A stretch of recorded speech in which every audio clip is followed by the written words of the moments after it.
And recording. As you can see, we're boy heavy, and it's interesting. It's starting to go that way. It started to go that way a couple years ago, and I know it's a trend district-wide as well, but definitely heavy on the boy side. And we follow along district demographics pretty closely with percentages of our different races. So if you want to cruise that real quick, I will leave it up there. But definitely, like I said, following along the district demographic pretty closely.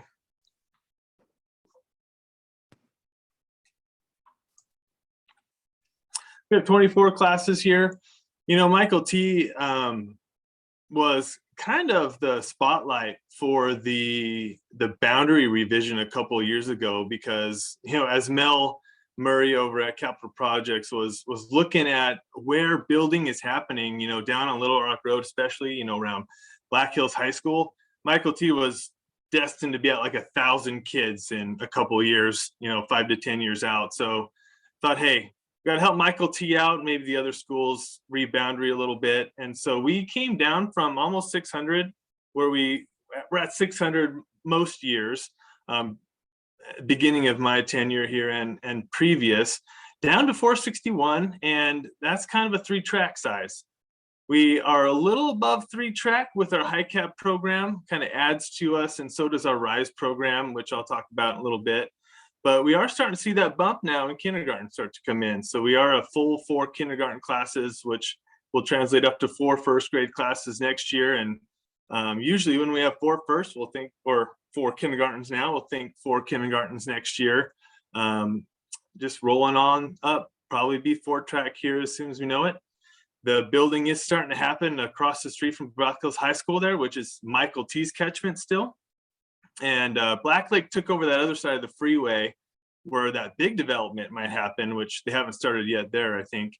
But yeah, Michael T. will continue to grow, and we have 24 classes here. Oh, I should be scrolling through the pictures just so you can have a nice visual as I talk. But these pictures are not in any particular order. I didn't want to tag them to the slide they're on, just pictures, so you could look at them while I talk. We are having assemblies. Believe it or not, this was our Veterans Day assembly. Once the spike of the Omicron pandemic started to hit, we did move from 2 grade levels in our gym down to 1, just so we could really spread the kids out. But we still like to gather. We like to talk to kids in larger groups, and still do assemblies, because, you know, it's good for the kids. It's good to be together. It's good to see everyone in the same place, or as many kids as possible. Our specialists have been really helpful. They actually take their specialist time and do the assembly in order. We have each first grade does specialists. They can do planning at the same time. So that team has kind of rallied. Justin McCoy, our music teacher, has put together. He just did the Martin Luther King assemblies, and so they just did it at our specialist time. So we were able to bring the grade levels in, and it really spreads it out across the day, and has actually worked really good. It makes it feel a little more like, you know, those old days of assemblies.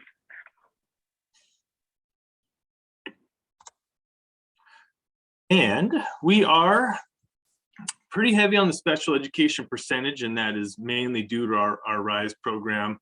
But we are 2 full resource rooms as well. So we have 5 special education teachers here, not including our 2 speech language pathologists who also work with a bunch of our kids. So we actually have 86 students within the Michael T. special education program, which is great. And it's going to lead to one of our school improvement plan goals that I'll talk about in a bit. Recess.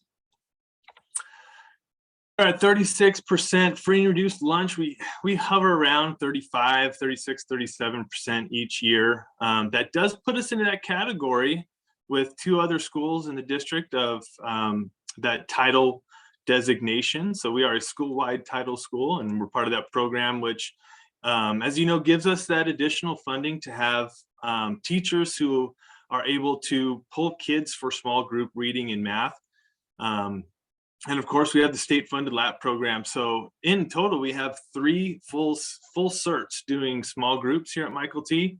And we dedicate as much para time as we can to that. We serve all grades in reading and math. And honestly, a big part of our focus is kindergarten and first grade, trying to get them, that initial reading skill down so that, they can be reading by 3rd grade, because we know kids are reading by 3rd grade, destined to graduate. So, really like having this program here, allowing quite a few certs and quite a few parents to pull groups. Something we've been doing for years here, and we just love continuing on trying to get that small group support to kids.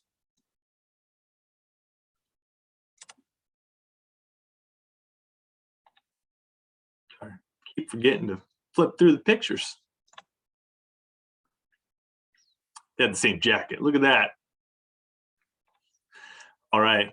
We do have the RISE program here, and RISE stands for Reaching Independence Through Support and Education. If you remember, a couple years ago, we combined the Functional Academics program, which was at Little Rock, and the Multi-Age program, which was here, and created the RISE program. And we did that kind of because there was this gray area of, hey, should kids go to the multi-age? Should kids go to functional academics? Well, let's just put them all at Michael T and have a program where we can, serve kids kind of all together, not worrying about, which program they should go to. Centralize the program, easier for busing. There was a number of factors that went into that. And so we're at 3 classrooms. We have the annex building, which used to be our preschool. It's in between the district office and Michael T on the Michael T campus. And it's just really the perfect space for the RISE program. We went out there, Dr. Dotson, Director Sale, and I made sure we saw that program. And it's really a pretty impressive space that the teachers have created out there. Big thanks to one of our families. They were able to, or they gave us a $10,000 grant that we're using to make the place just that special place for our students. And so because we have this really big self-contained program, our goal is to get kids out into gen ed, when they're in these special programs. And so that is one of our school improvement plan goals, that when I get to that, you'll see in there that it's a goal of ours to get these kids into gen ed. It's an amazing population. We want them to be served just appropriately. And so we'll have a goal of inclusion this year, and there will be some professional development with that. That's the special education department will be helping me with, helping the school with, just supporting our RISE program.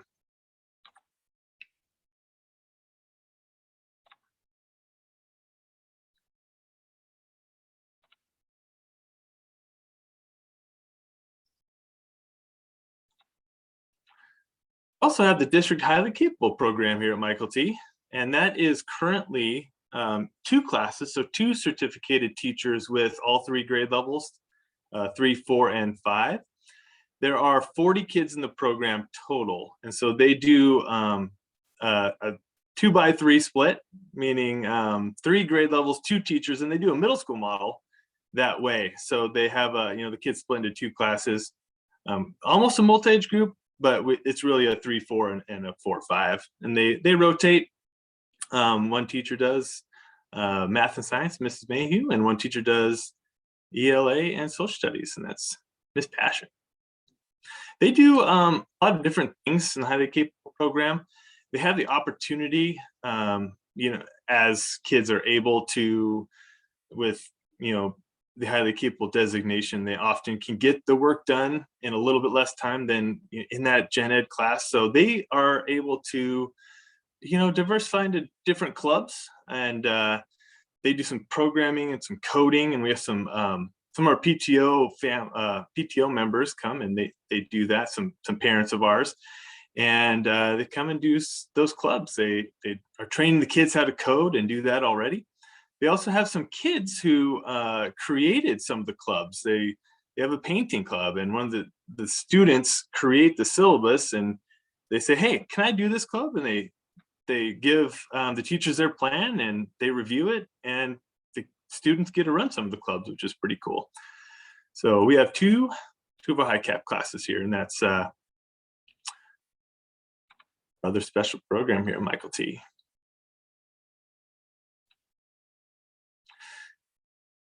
I threw this in here, you know, as since we have the highly capable program here, it's important to note that that tier of intervention goes both ways. Not only through the intervention, which I was talking about through that LAP title program, but also the other way, through the, you know, intensive enrichments that we have through our highly capable program. So this was something I found, and it's like, man, this really shows that, you know, more than just a triangle. It shows that intervention goes both ways. We have a lot of kids across the district who are designated as highly capable, but not served with a self-contained program. And so just something to think about, you know, for our highly capable kids too, who also need intervention and enrichment opportunities around the district. And just to remind us that this is that normal pyramid that we see with most students getting some universal, either the core program or their intervention. Some kids get, you know, targeted instruction through our LAP title program or special education, and some get even more intensive programming. I was interested when I put this one on there. I'm like, hey, this is all the way back to 1996. This has been around. And it's interesting, you know, the MPSS modeling and the PBS kind of cyclical. It comes back and gets more popular and then dies down a little bit, but it has definitely been around. Not new, but definitely still good. And, you know, we're working on MPSS as a district. And before I get into our school improvement plan goals, just want to make sure everyone knows, you know, we are definitely for MTSS and working for kids as a whole, whether that's through our academics, you know, targeted instruction and intervention, or social emotional, you know, checking on kids, home visits, everything like that, different curriculum design and professional development.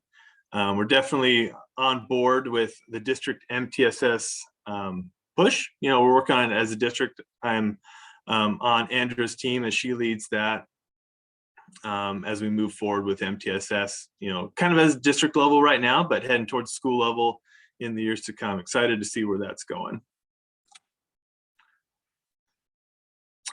We decided to align with the district focuses of equity, social emotional learning, and collaboration. And, you know, through the MTSS, we went with a social emotional learning goal under that MTSS umbrella.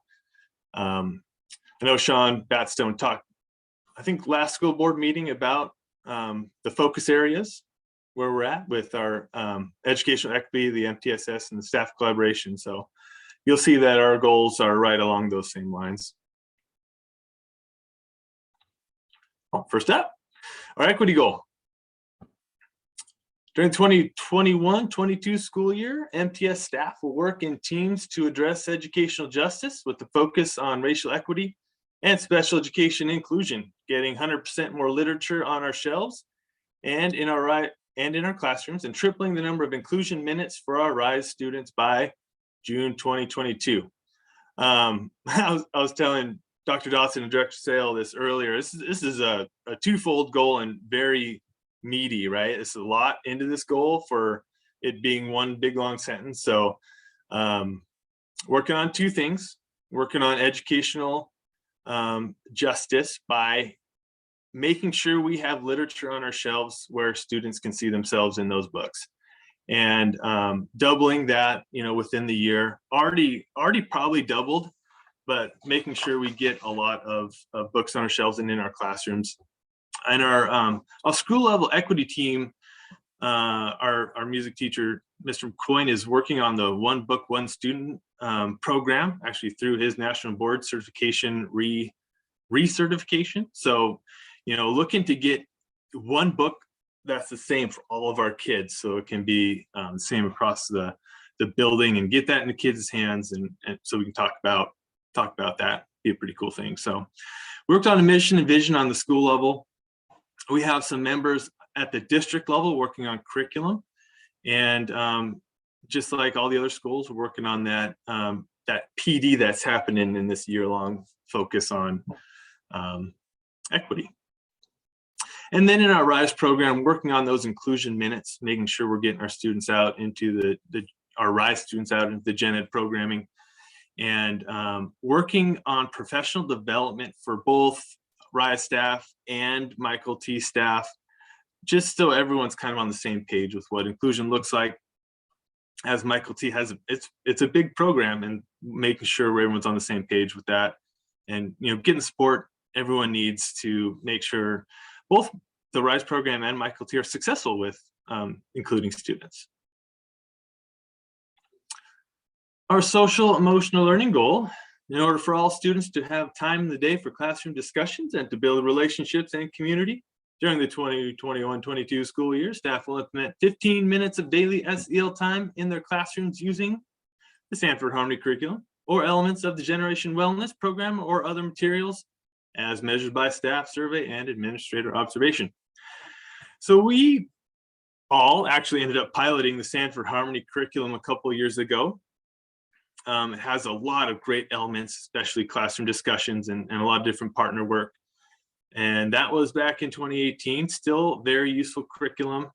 It was a free curriculum, actually, that the district was able to get. So teachers are using that. Also, Generation Wellness, as the pandemic set in, we, as a staff, went through the Generation Wellness curriculum, and that is focused both on supporting staff and supporting students. And then there's other programs that we've had in years past that are still used by staff today, like the bucket fillers program, and different things that were really popular that teachers still like to use because it's good for kids. So it's not just Sanford Harmony, which was the most current in Generation Wellness, but also, other programs that teachers enjoy and are comfortable with.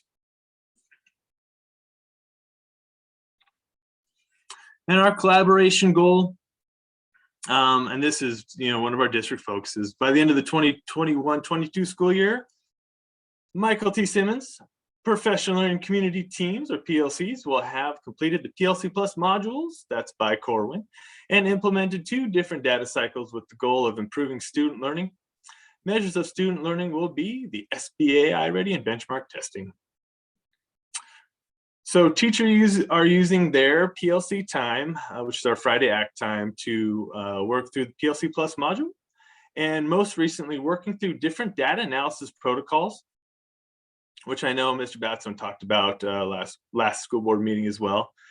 And that's one of those next steps after going through the PLC Plus framework. And so teachers looking at academic data or survey data, using that protocol, seeing where student needs are most and reacting to that. And most recently, I was excited about this because I happen to like data a whole lot. We got our Panorama survey data back, and we 3rd through 5th grade students did that in November, and we had 258 students surveyed. And interestingly, looking at that data, we had a growth opportunity on the student side with grit. And then parents took the survey in December, and interestingly, after 112 parents took that survey, we had a growth opportunity in grit as well. So guess what?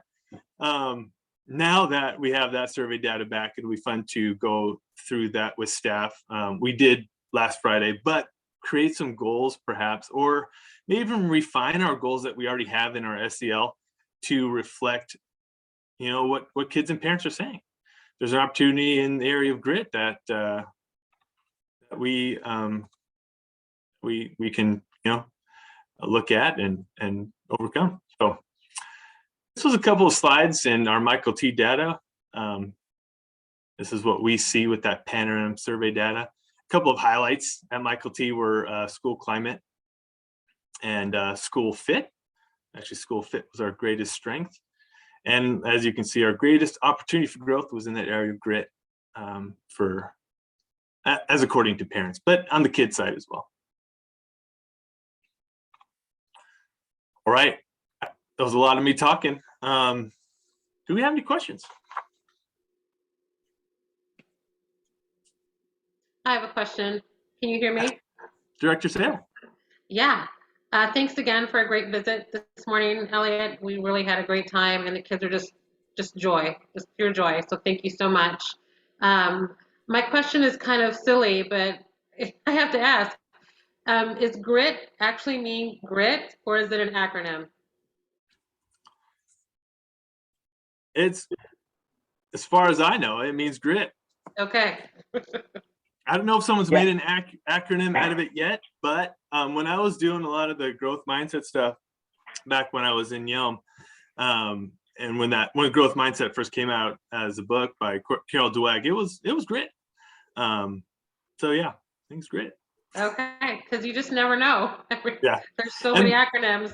It could have been a clever take on the word grit, so thank you. Angela Duckworth out of University of Pennsylvania has done some really interesting work around this concept and how powerful it is for students to understand how to push through adversity and keep working at things that are really hard rather than giving up. And I think that's really what this is looking at, is and trying to measure and say, how are we helping students develop that skill set? And Right. when you look at the specific questions, that was exactly what it was talking about. My student knows how to keep going when the work gets hard. And then there was another one that said, my student will try again after failure. They were fairly simple statements, and they rate a statement, but it was definitely in that category. Yeah, the three questions, Kyle hit two of them right on the head. If your child has a problem while working towards an important goal, how well can they keep working? If your child fails to reach an important goal, how likely are they to try again? And then how likely is it your child can motivate themselves to do challenging tasks if it will help them accomplish their goals? So spot on. Director Beard. Yes. Hello, thank you. Sorry I missed this morning. I had an admin PLC in my district. So one thing I was noticing, so is RISE kind of like highly capable, where you have students from different catchment areas coming to your school? Is that the situation? Okay. Yeah, 36 students from all over the district. Okay, because you kept talking about them separately. And so I just found it interesting when you're talking about inclusion. Also, you're talking about RISE and MTS students. And so and then highly capable is also separate. So I just found that interesting. Yes, so our RISE students as self-contained students aren't naturally supposed to go into gen ed, although a lot of them are fully ready. So about half our kids have quite a bit of gen ed time, meaning they go out either by themselves because they're definitely capable. Some even walk from the RISE program classrooms out to their classrooms. Some do go with an adult, but as a self-contained program, some students don't go out to gen ed at all yet. Although even in our classes that have the students that are most impacted, communication or otherwise, the teachers bringing them out as a whole class to a couple of our kindergarten classes, which is really cool. They're called the same. It's called the same thing in Stillicum as well. RISE. We have Thrive at the primary school. So yeah, that's great. It's your goal is quite ambitious. I raise my eyebrows. So good luck to you. I know it's tough. Thank you. And true. And we have staff willing to make it happen. That is how you get it done. If they're convinced that it can happen, then it's likely to happen. It's gonna be great for all the kids, right? And MTS kids. Absolutely. And I will recognize our special services team that definitely has staffed us well. And I will say, having been at Michael T for about a decade now, when I first came, the RISE program wasn't called the RISE program, but it had the feeling more of a place that students, where like Elliot said, the gen ed classroom wasn't working. So it was a special place for students where the gen ed classroom wasn't working. Now it has a very different sense to it, where the feel is, this is a place where kids are learning to be part of the gen ed classroom. And there's a training aspect that really And like Elliot said, we have pretty amazing staff in there, but the whole Michael T. Simmons staff has kind of taken on that. I don't know, Elliot, what would you call it? An ideology or a mantra, or like, this is just who we are. And our rooms are open, available, and willing to be part of that training, because it's not always an easy task. So it's changed over the 10 years into the RISE program, and it's something to be proud of. Absolutely.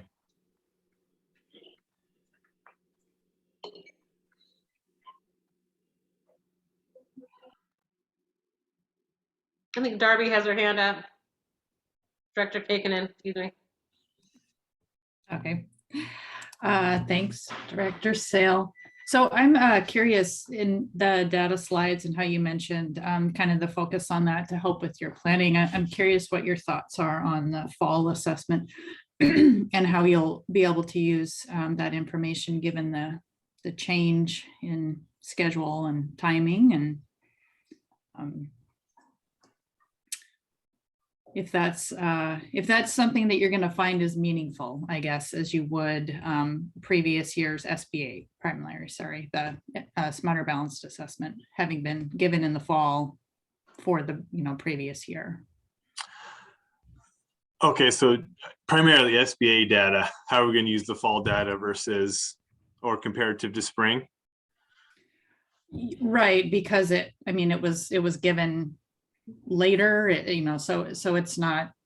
Yeah, I'm just like really interested to hear from people kind of on the ground in terms of what meaning you think you'll be able to draw from that, given that it was a different test, it happened in a different time of year. So as you're planning and thinking about using that data to go forward, are you taking those kinds of things into consideration when looking at the results?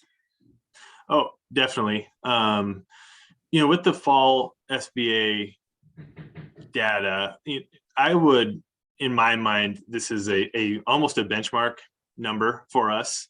We use it as one of our numbers for our rank orders when putting kids into groups and different things like that. We use it in concert with our DIBELS and different things that we use, and our iReady score. So we use it as a data point, especially since, like you said, the time it was given and it being the previous year's test, just as another data point to help put kids where they need to be. Because honestly, we never use SBA data as the primary source for placing kids anyway, although it's the one that we always look at, right, as a district. We use iReady pretty heavily too as a partner data point as we look at student data. So definitely interesting to see where kids were at for the fall test. But yeah, another data point that we use, and we use a lot of data, especially at third grade, because they still are taking quite a bit. They're still taking the DIBELS test and still doing fluency. So we get quite a bit of data on definitely third, well, K2 for sure. They don't take the SBA, but they're in third grade. They still have quite a few data points that we use. And then fourth, DIBELS starts trailing off, but we do have fluency still. So yeah, it's a benchmark piece for us. But hope that answered your question. Yes. I'd be interested to talk to you about what you see at your level, looking at data at the OSPI level statewide. Well, it is interesting because what you said was spot on, that it's just one. It's one of many pieces that is used. And as a parent going through, that's what I had always observed as well in parent-teacher conferences, particularly through elementary school and all of that. But, sometimes when it goes all the way up to the state level and that's all there is, it can get reduced to that. And it's important to have that perspective that it is just one. And this one in particular was a different, even that alone is a different scenario that you can't even make the comparisons exactly to the spring assessment. So yeah, and I have a fifth grade daughter, and it was the first time she had taken it. So it's interesting, how much we actually skipped. that's And true. so her taking it for the first time, it's like, oh, that's right. We skipped quite a few tests in the pandemic.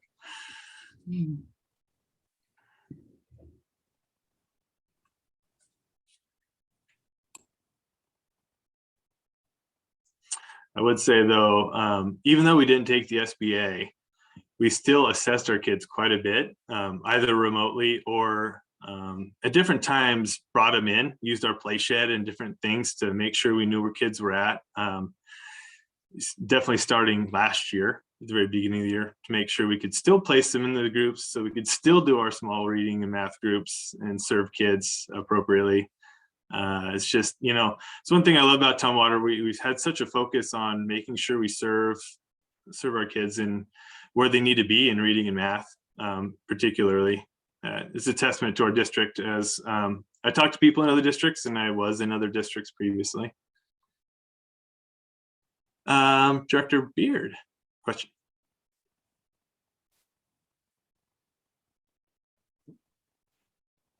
I'm muted, sorry. So first, you and Kyle look like you're doing great, but I know it's hard. So I just want to say that I know that it's hard. And how are the two of you doing? I would say, and Director Sale asked me the same question earlier today, and I am a perennially positive person. I told them, and I forgot this, when I was hired here, part of my interview, I don't remember what the question was, but as part of like who I am, I said, I don't think I really have bad days. And Claire State, our counselor, mentioned this like last week. She said, do you remember you actually said in your interview that you don't have bad days? And I asked her, so have I lived up to that? And she said, pretty much. So being an administrator anywhere is gonna be a mindset. And so you got to come to school positive. You got to come to school with the knowledge, idea, and fortitude that you're going to go love kids and staff every day, all day long, and that's your job. And so that's how Kyle and I come to work. We're going to go to work, we're going to love kids, staff, and do the best we can for them. And maybe put together a presentation for the school board once in a while. But other than that, we're going to go back out and do some recess. And that's our mindset going in at Michael T. And, I feel like staff and kids really appreciate that, the support that we give them, because that's the most important thing. That's what we do, and that's what we'll continue to do as long as you let us. Kyle, sorry, I just talked a lot. Kyle, go ahead. No, that was a good answer. I'm glad you said it that way. And the only thing I'll add, Melissa, and really everybody, Elliot and I were talking about the other day where, and I'll be honest, it's pretty nice to work with Elliot, and he's right. He really takes optimism on, not as like a Pollyanna wishful thing, but just more as a kind of a life truth that we can't really change some of the situations that are around us, but how we handle that situation helps those that are around us. And so we definitely get to feel what it feels like to be, like a cornerstone, right? Like we get to see the weight that others are carrying. So to be honest, we definitely see that our teachers are carrying a little extra weight, and our students are carrying a little extra weight, and our parents are, and our leaders, you and our district office staff. Like, it's a heavy year, right? Like we're trying to make up for 3 years and a little bit pretend like everything's normal, but not really, because we just took a test in the fall and we never do that. And so it's an interesting spot where we get to see what everyone else is carrying. And so I agree with Elliot though. Like there's options on how you walk through that. And I'm glad to walk through that with Mr. Hadeen, because it means we can walk through it with just an idea that we're just going to keep moving forward. And if we smile and are kind to the people around us, it works out better. It's not perfect and it doesn't fix things. It's not a magic wand, but yeah, I sure enjoy the Michael T. Simmons family, and really enjoy working with this guy here we picked as a principal for our school. So things are going good. I appreciate you asking. That's good. I'm close with one of your teachers, and she could be really if she didn't have you two as leaders. So I appreciate what you're doing for her. And I know that she's a better teacher because of the two of you. So thank you. Thanks for saying that. Thank you.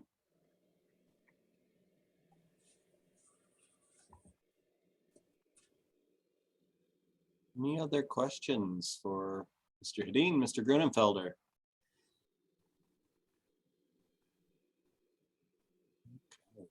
Well, if that wasn't a great place to close with that positive, that feeling, I mean, that I think that characterizes Michael T. Simmons and the leadership you see there. So, so thank you for kind of sharing that thinking around how you approach your leadership. And thanks for the presentation this evening.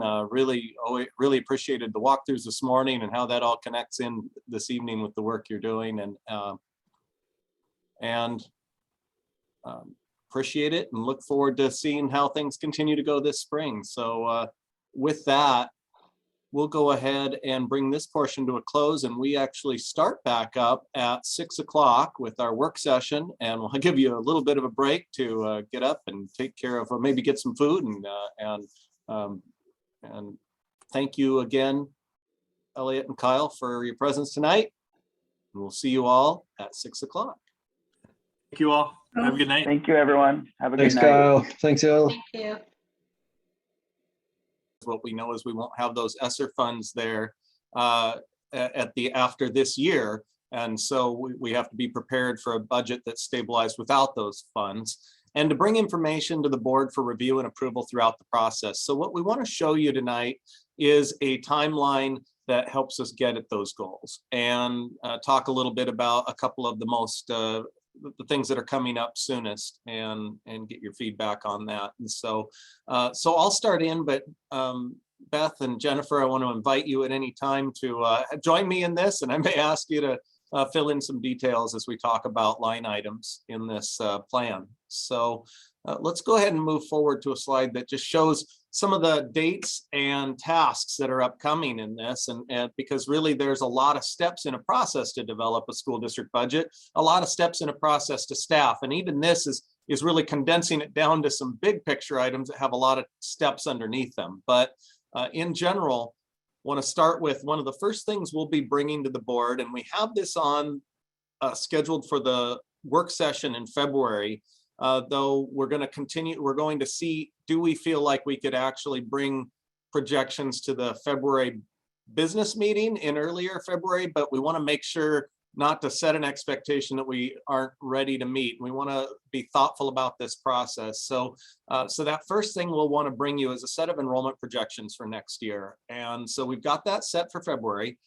And I'm going to actually skip ahead a couple of slides and come back to this because I'd like to talk about that just a little bit. As we talk about enrollment for next year, there's a few things that we're working with right now. We've been discussing what models we'll use to bring you those projections, and there's a model that the state that you'll see used a lot in school districts, and in the past I've relied on pretty heavily in looking at enrollment, is what's called a cohort survival rate projection that uses your past trend of enrollment to predict the future. The hard part is the pandemic's made that really difficult, and our last couple of years, if we use that model, it isn't maybe sufficient to handle the fact that we saw enrollment, these dynamic enrollment changes throughout the pandemic. So some of the big impacts we're discussing right now and looking at are COVID and the DOH requirements. We saw last summer some big shifts in our enrollment in August, even just as families were making late decisions about that. And that wasn't just us, that was across the region, across the state, and talking to colleagues. But this coming spring, we know the State Board of Health is having discussions right now about are they going to require COVID vaccination for school attendance, things like that. Decisions they make may have substantial impacts on the decisions our families make about enrollment. And so we're having to consider that. And we don't know if those decisions will be made in time for us to come out with projections for enrollment for next year. So we may be making those decisions without that information, and we'll have to really track that as those decisions are made to see how they impact us.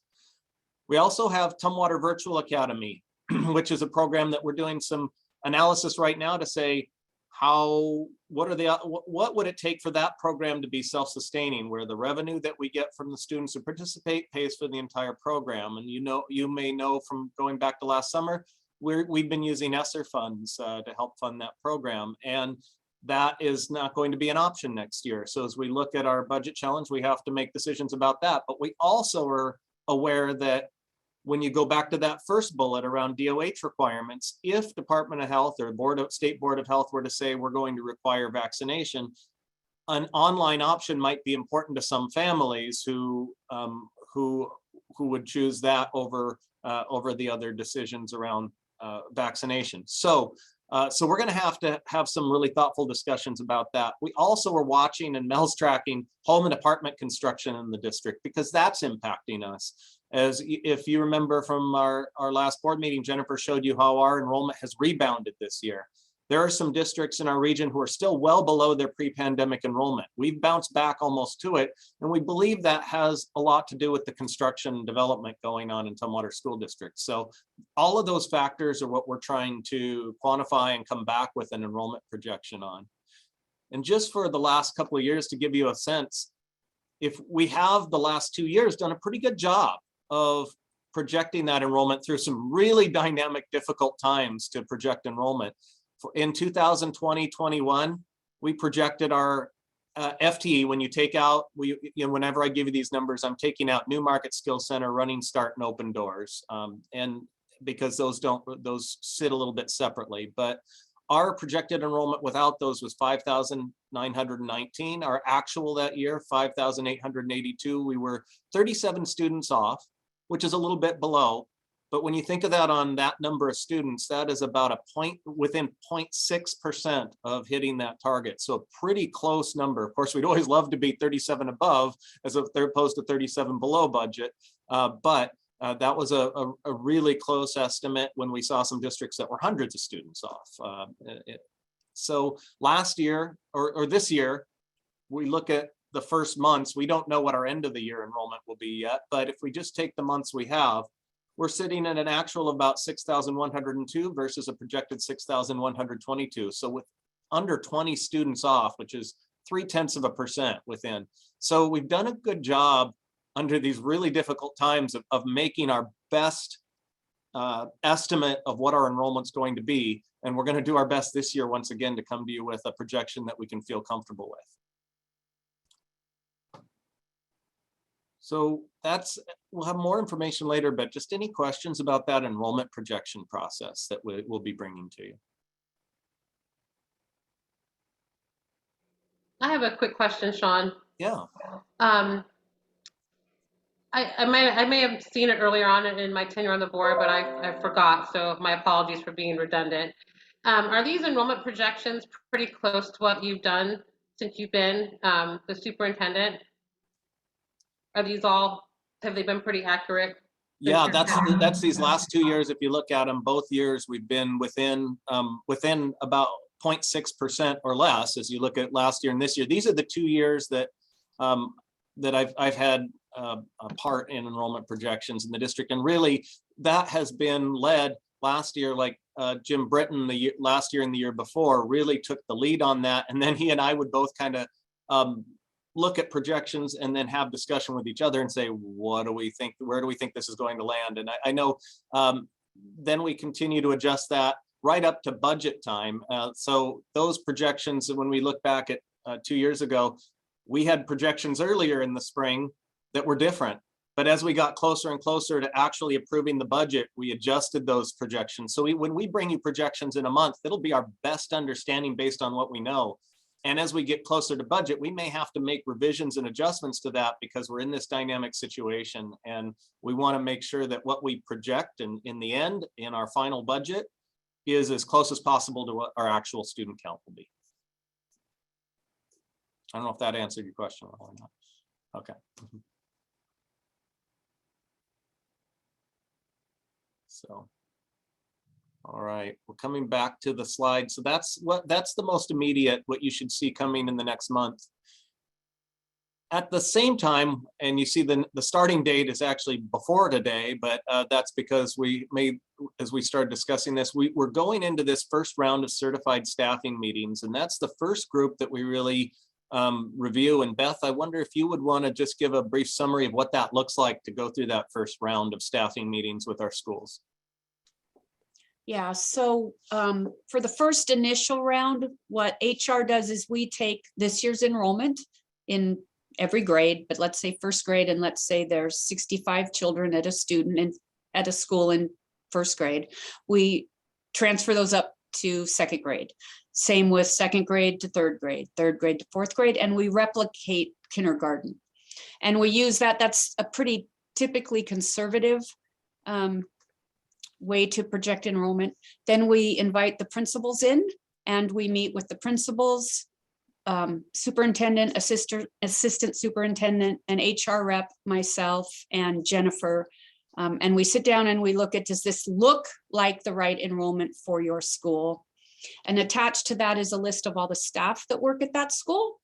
And we say, these are the staff that have told us that they're either retiring or resigning. Principal, do you have any other information about the current staff at your building? That way we know, are we going to lose any staff that we can either reduce through attrition, or we know right away we're either going to need to involuntarily transfer some staff around or post positions. And then what fiscal does is a little bit later in the year, they really refine those numbers for us so that you'll see the type of projections coming in so closely like Sean just shared. So that first round is for us to get that information about if we were to just staff on our roll up, what does that look like? And it starts to really give us some information about how we can potentially redistribute across the district. So that is coming up here in February. Those meetings we're getting into process. Now you see the next line on that is about forming a budget committee. And when we say forming a budget committee, our district leadership team, and certainly with involvement from our principals, has been in some discussions already around, because we know next year we're going into a year where we're going to have to make adjustments and cuts in ways of reducing expenses. So we're already having those discussions about creating lists of what are possibilities, just brainstorming all the options that might be out there that we could consider. And you got to kind of start from getting everything out there and looking at it now, and having some initial discussions about those and saying what's viable, what's not viable, even right off the start. Now, putting together a budget committee will be an opportunity to bring additional voices to the table in that, and to start looking at those in a little broader group where we can begin to prioritize and identify based as we start to say, here's the depth of what we have to be cut in order to put our budget in a solid place next year. Let's start prioritizing options and saying these would be the first things we do, and from there, what's next below that, and then depending on how far we have to go down that list to get to, and they'll add to that list, of course, as you add additional voices. They'll sometimes see things that that the initial group didn't. So every time we have more, we'll have more people look at that. That's going to give us additional information. So that budget committee will be forming here over the next couple of weeks, and then that group, you'll see if you look a couple lines below, is they'll start meeting. And we'll work with that group throughout the budgeting process. And you might think going to the 30th of June, that's when we really have our budget to the point that it starts to go to ESD and then is getting in its final preparation mode. And so throughout this spring, that group will be involved in helping provide feedback and information to help us make good decisions. Before I move to another line, questions there? And we can come back, because as you see this holistically, you might have questions about what's above. So we'll have a community budget survey. Darby has a Oh, question. please. Oh, Darby, sorry, your hand's up. Thank you. So as the budget committee comes together in that broadened way, above and beyond kind of the work that's already started with the principals, what will be the framework that's given to them in terms of parameters or things to think about, or how they will approach their work so as not to kind of throw them into a mix and not have any guardrails to understand what it is that they should be looking at or thinking about? That's a really good question, and I wish I had a slide for you that would have those parameters in it, but I can share with you some of the things. I mean, you know, there's the obvious things. We have to look at our at all the laws that govern our schools and contract parameters and contracts, because those are things that create parameters right off the bat for what we can do and what we can't do. So so there's some learning around that.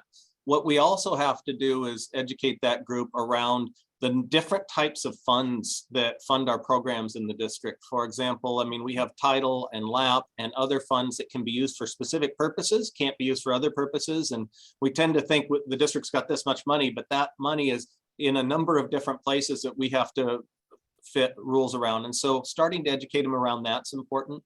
We also, as we look at that, we have to talk about programs in terms of the hard decisions we have to make are, as I just shared with you, there are decisions we might make that would impact our enrollment. So for example, with Tumwater Virtual Academy, as we look at that program, that's a program that if it went away, maybe we could look and say it would save us a certain amount of money. The question we also have to answer is what would be the impact on district enrollment and the larger fiscal impact there, as well as with the, so those are the types of discussions we start having to help them set parameters to understand what might impact our enrollment negatively, and how that would impact decisions. Jennifer and Beth, we've had this discussion, and I'm wondering if what I'm missing is I'm thinking about that are parameters we've discussed. I think you covered most of what we've discussed. There's some other parameters that are more detailed, that like K-3 class size compliance and some of the other requirements outside of just the funding streams that we have to meet.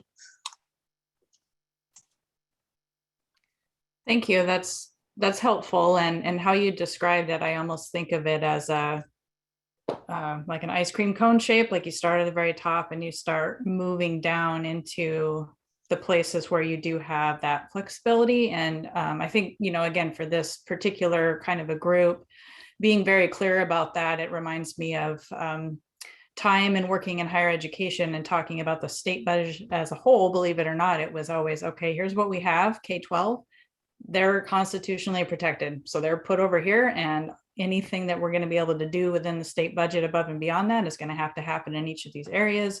So that's when you start getting policy priorities into the mix. So I think that's a really good approach to kind of whittle down, and that will be very helpful for people in a transparent way to understand why the decisions are going to be leading to the outcomes that we'll have. So thank you. Certainly. And what Jennifer shared with that K-3 class size is that's one of what happens there is if we don't meet that, we actually lose state funding on that side. So we might save money on staffing, but then lose funding on the other side where that isn't a productive decision for us. And so, so those, you're exactly right, Director Kuiken, and that starting down that process hopefully starts to get us to a set of decisions that could actually help us reach our goal without having side effects that are damaging. So any other questions before I move on? That's all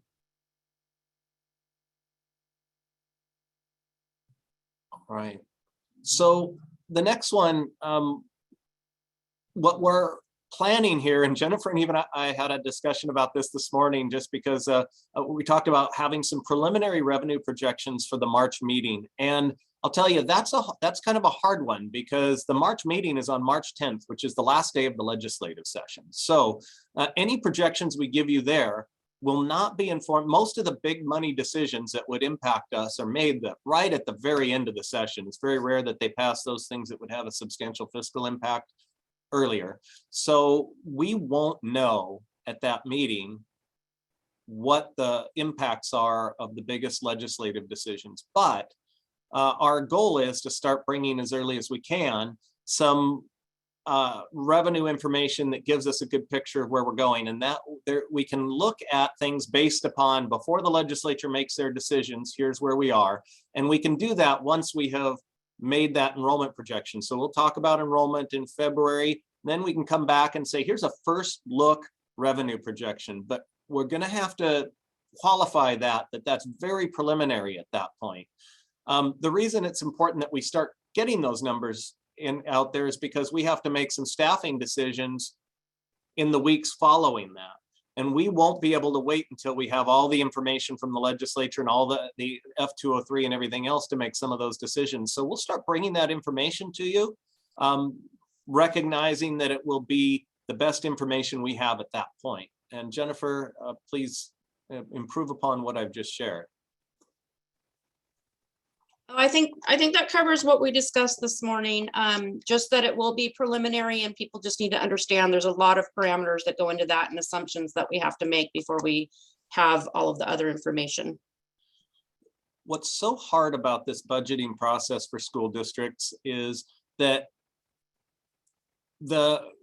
we make decisions, the biggest decisions we make about our budget, we have to make before we have a lot of important information that will impact the outcomes. And the result of that in many districts, I think is important to share, is that when you're in a cutting mode where you're having to make cuts, you have to kind of go to a worst case scenario and make cuts.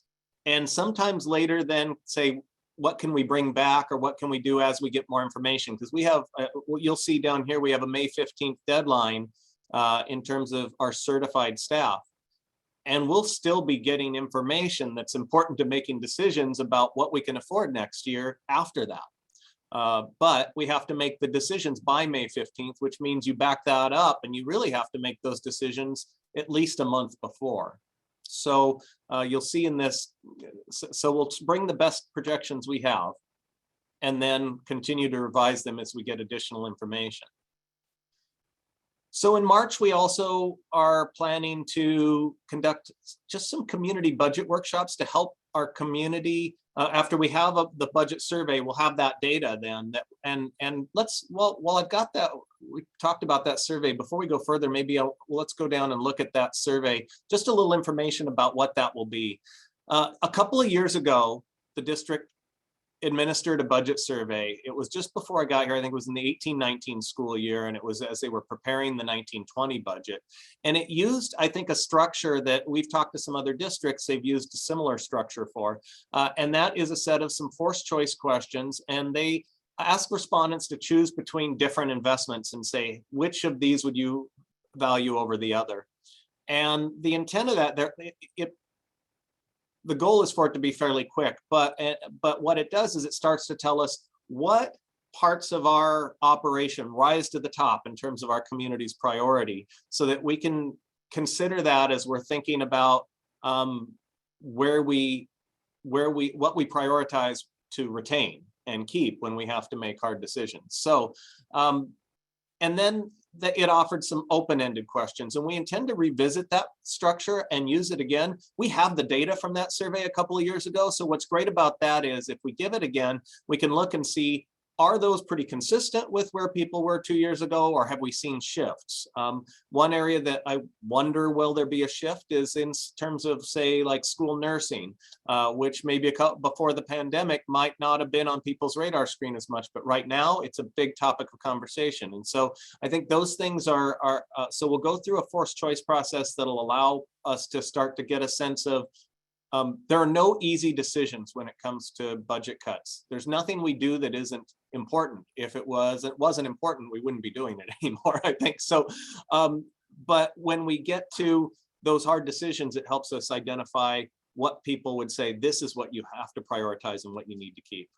So we'll use that process. And then from that, going into some community budget workshops, it gives us a chance to get some more maybe qualitative feedback from people. And in those discussions, we can share information about the budget process, answer people's questions, because we want the community to know what we're doing and how, share some of that information from the budget survey and get any additional feedback that will just help us make sure we've got the information to make the best possible decisions.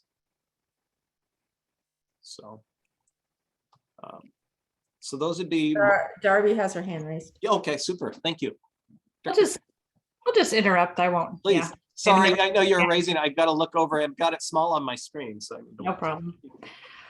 So on the community survey, I'm curious, kind of going back to the enrollment projections piece Mhm. and some of those unknown variables around, for example, if the Department of Health were to go forward with a requirement, is there an opportunity to incorporate that into, it looks like the timeline doesn't necessarily work out particularly directly for the enrollment projections, but to help provide some evidence behind that, even a quick survey in terms of just being able to get a sense of how many people would say not enrolling if that were to happen, and sort of kind of the same thing around TVA, just asking community members what their thoughts are on those things.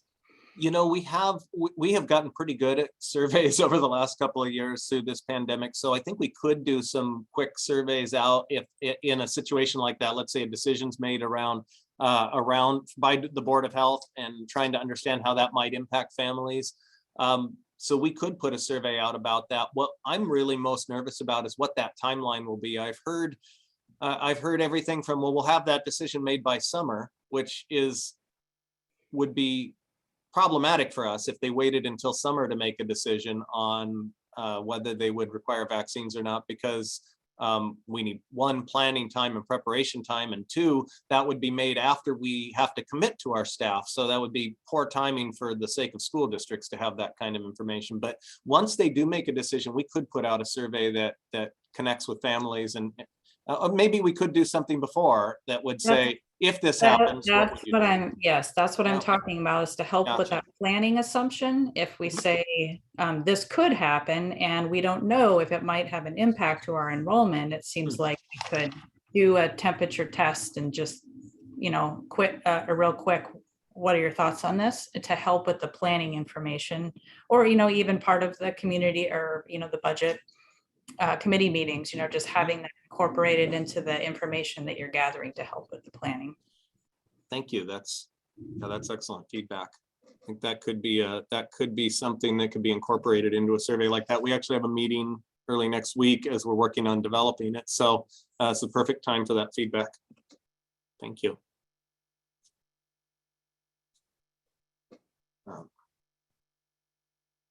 Any other questions at this point on that? I'll look for hand raises, sorry. So I don't miss them. But thank you, Melissa, or anyone, please remind me if someone's got their hand up and I'm not seeing it. So the intent there really is in that February, March window through the survey and some community budget workshops to have good community participation and input to help us through in this process. We then have, in April, you see us bringing some, I think I've doubled that line there, revised revenue projections. I've got that listed twice on there, so my mistake. But what we're intending is at the April 14th meeting to come back with some revised revenue and expenditure projection, or some revised revenue projections at the April meeting, as well as some staffing and expenditure projections. So we can, I guess it's not a repeat there. So you've got the revenue projection revised that would give you some information based on what the legislature did. Now, here's the hard part about that. The legislative session is supposed to end March 10th if they end on time. It usually takes a couple of weeks before we really start getting good information about the actual impact of the decisions the legislature made on our budget.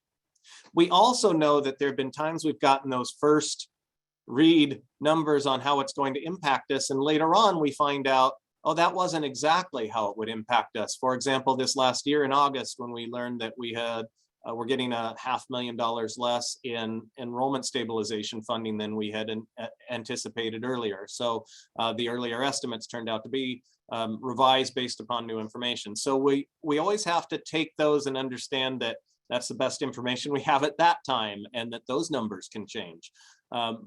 But we'll bring an update to the April meeting, as well as now saying, here's our first look at staffing and expenditure projections. And the reason that's important by the April meeting is we have some other critical dates coming up that I'll show you on the next slide. But we'll get those first expenditure projections. Those are coming before the state puts out a document that's pretty important to that process. And Jennifer, do you want to share a little about that, or what we get from the state that really helps us pinpoint better our projections? On the Are you talking about the revenue, the F203 process? yeah, the F203 process, yeah. Right. So after session is completed and we have rates for other things such as benefit rates, OSPI puts out a tool they call the F203, and we enter all of our data, all of our enrollment projections and other data into that tool, and it basically tells us what we're going to get in state apportionment allocation.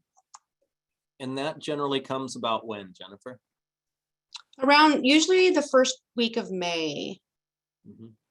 So as you can see, so as I go to this next slide, you'll see there's a critical date on April 15th, and that is if we are going to need to do a reduction in force to make the cuts we need to make, we have to notify TEA of that for our certified staff members by April 15th. So we have to make that decision before that F203 comes out. And so we'll come to that April meeting with, here's the best information we have, and that's the information we're going to have to make decisions on about whether we communicate a need for a RIF or whether it's something cuts we can make through attrition. I would tell you right now, I mean, early on, as we think about this, I think we have to be preparing for a RIF.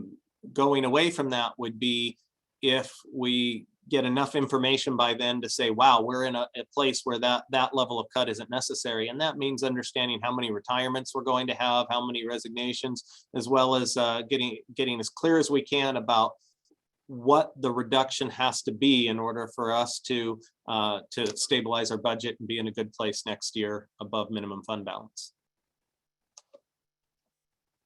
So also in April, we'll have our first round of classified staffing meetings. And Beth, do you want to share a little information about what that looks like?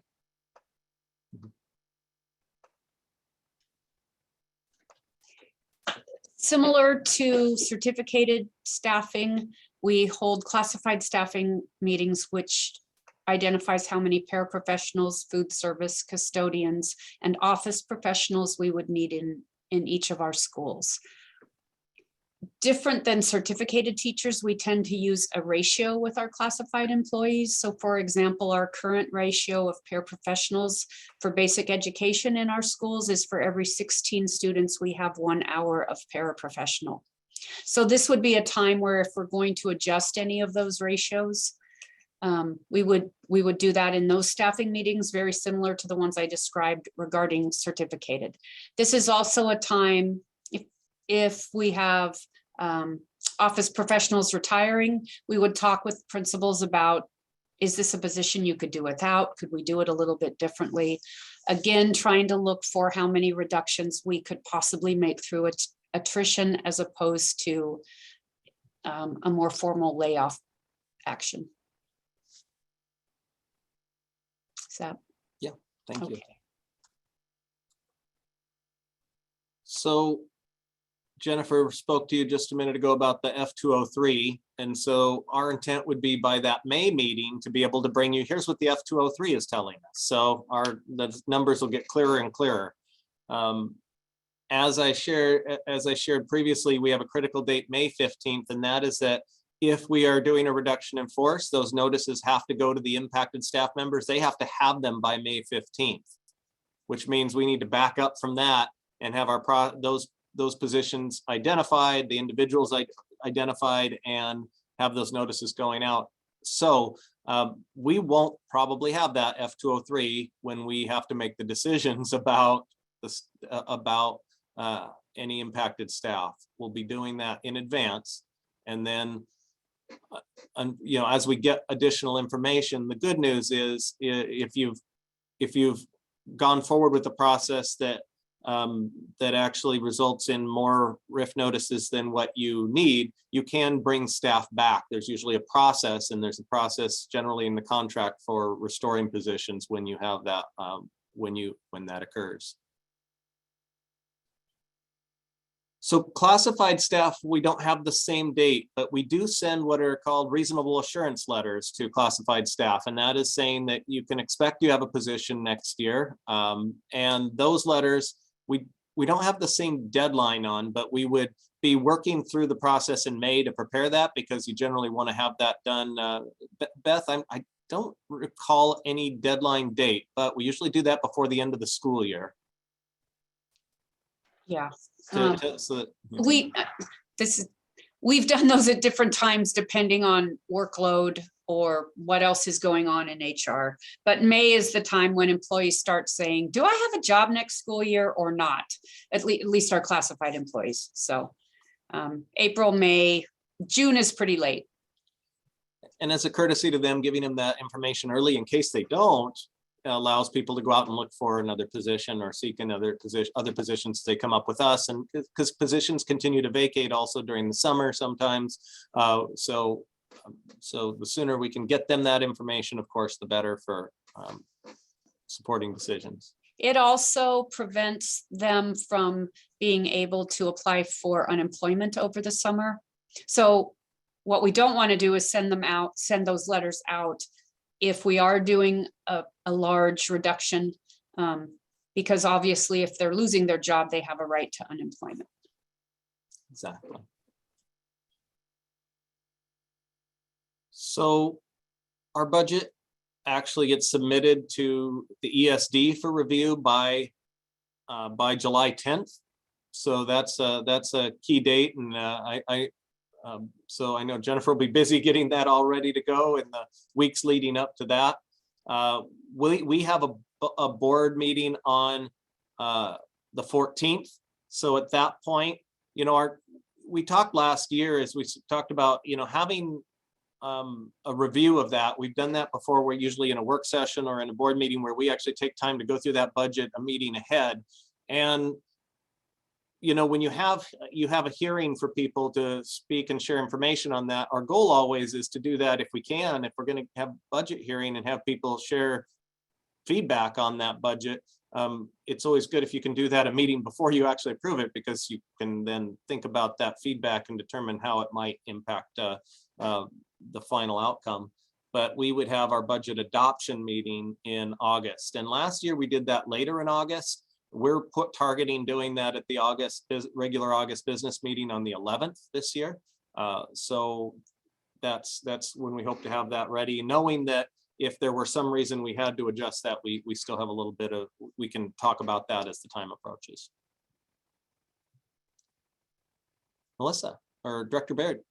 I just wanted to say, because yes, I do the same thing where I have the hearing and then we adopt it usually, because there's not going to be too much, there's not going to be too much controversy, but knowing that we'll likely have to make cuts, I appreciate that you've built in this time to allow people to give us feedback.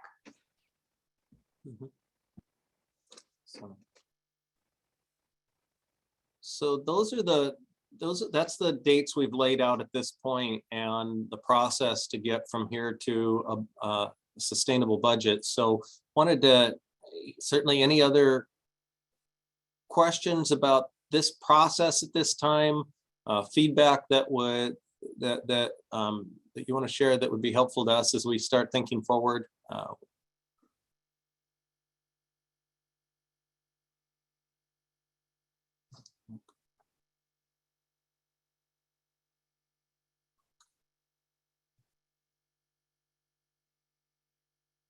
All right, just giving think time in case you're thinking of something, and making sure okay. That's the slides that I had for you there. So we're really thinking, we have been working hard on this throughout this year, and know that we continue this year to look right now at what are ways we can continue to reduce expenses, limit costs wherever possible through this year to help put our fund balance in the best possible position to be ready so that it reduces cuts we have to make next year. And we also at the same time know that, as Jennifer shared at the board meeting last week, there are some factors that will be within our control and some factors that are outside our control. I mean, our shifts in enrollment, shifts in a number of factors in terms of needs of our students, issues that might come up, and shifts in the pandemic that require us to make adjustments. All of that are factors we respond to and do our best to react to. And at the same time, we're looking for all the places we can cut costs, reduce expenses, and put ourselves in a solid financial position to prepare for next year. So, all right.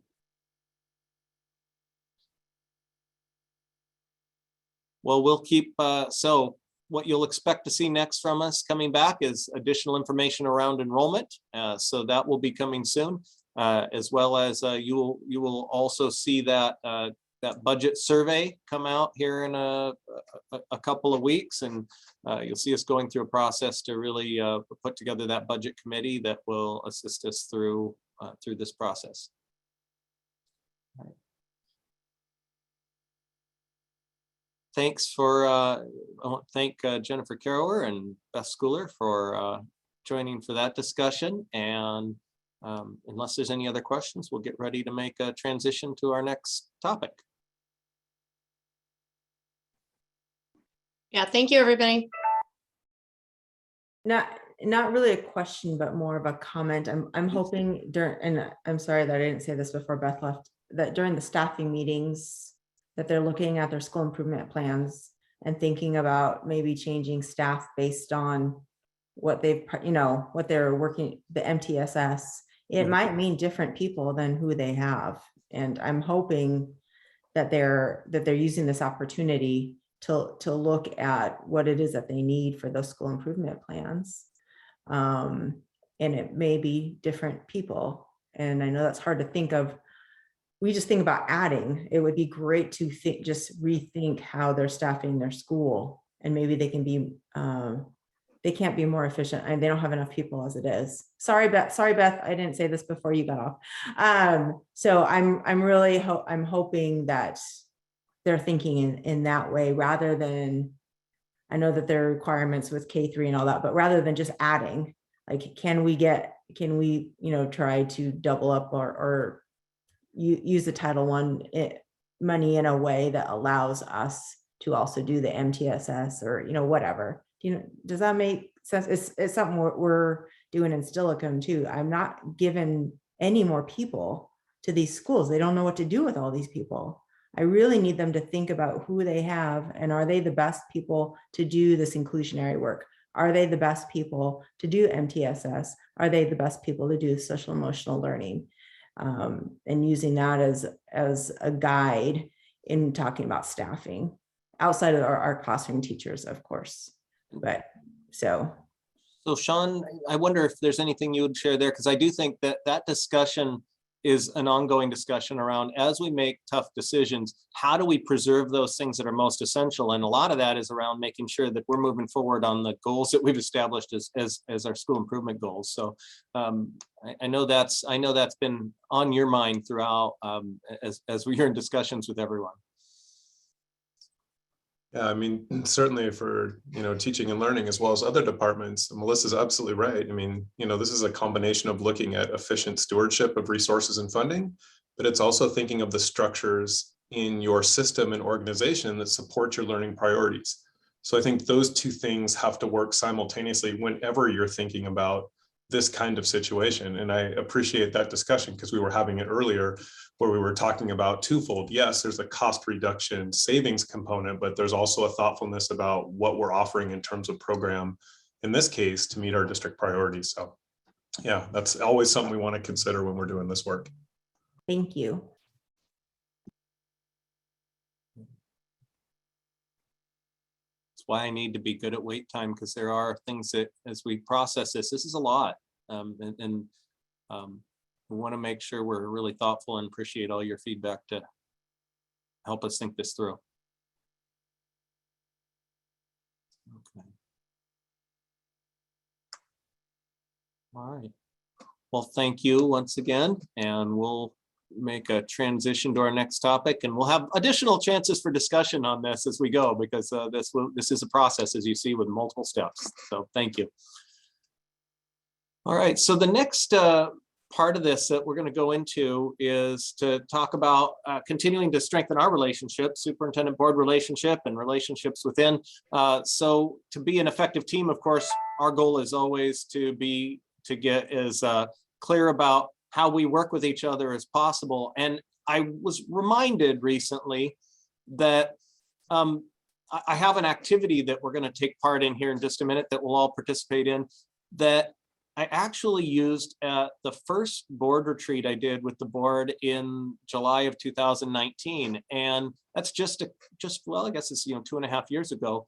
But I realized that we have a new team. And when we have that new team, it's good to come back and revisit some of those same questions that we had there, because it allows us to be really in alignment with each other around our communication and collaboration. Also want to have the chance to review, update, and recommit to some board operating protocols. So, so the first part of that is to I have 3 questions we asked a couple years ago, and I know we have one board member here who is on that board and has done this activity before, and I think we have 2 that were in the room who actually heard that conversation and were observing at that point, and soon after actually joined us on the board. And so so glad that you're able to be there.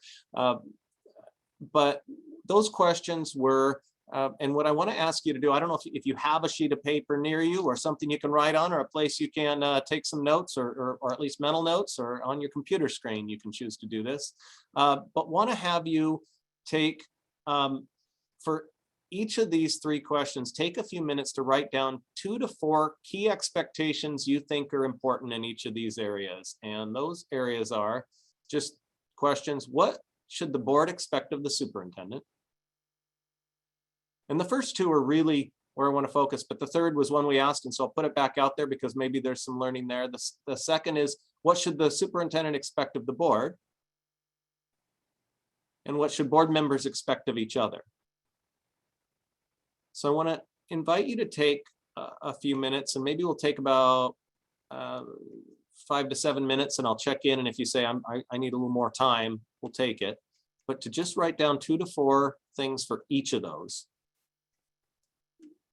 that are important to you.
Are we just doing the superintendent, or are we doing both?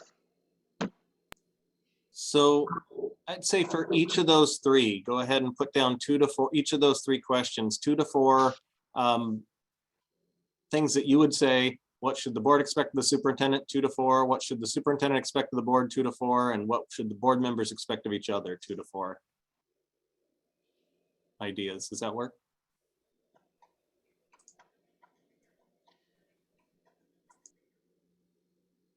I feel like it's a bit of a retread from our session with Dr. Anderson. I kind of expressed that on our call the other day, but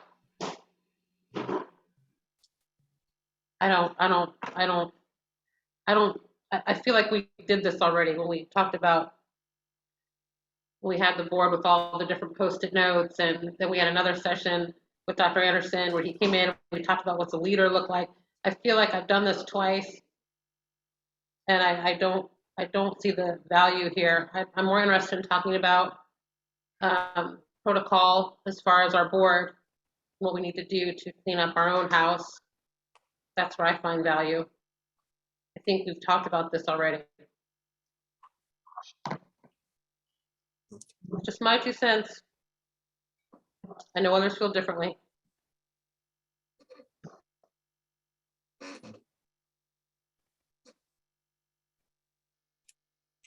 Do we have an outcome that we're trying to get to with this? Do we have a specific deliverable that will be a result of this conversation? Because that might help frame the why.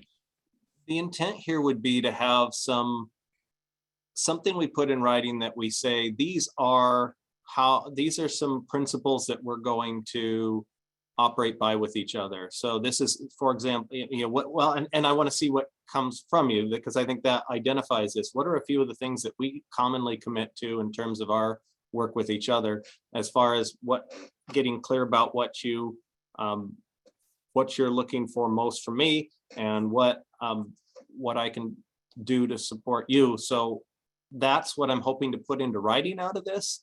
And we did have some things we put in writing several years ago, but I think those don't reflect the thinking of this group.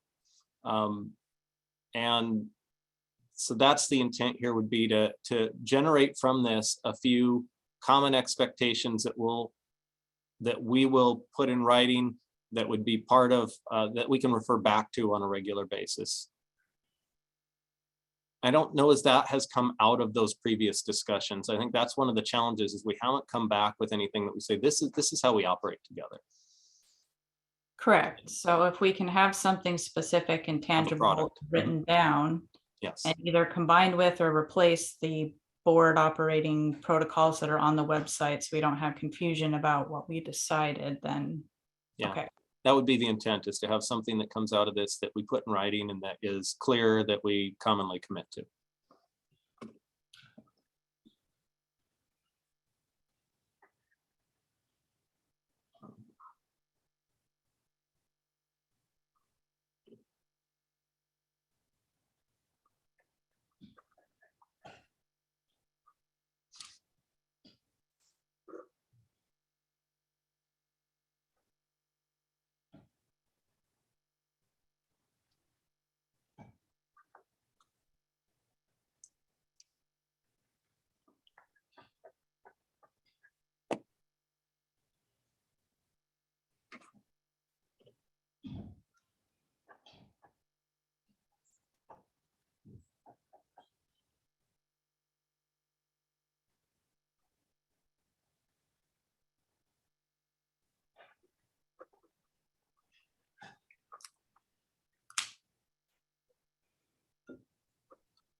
So for the sake of time, how are we doing? About, Scott says he's there. A couple more minutes, or are we getting close to ready? Okay. Another minute or two. Okay.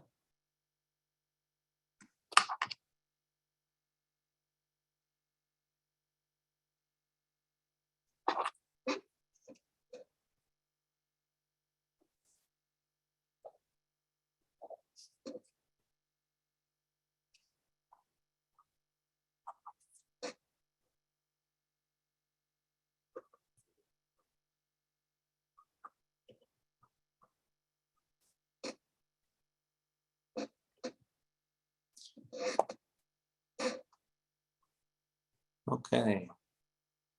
Oh, well. what I'm going to do is stop share on this slide so I can shift to document where we put ideas down here. Where is it? There it is.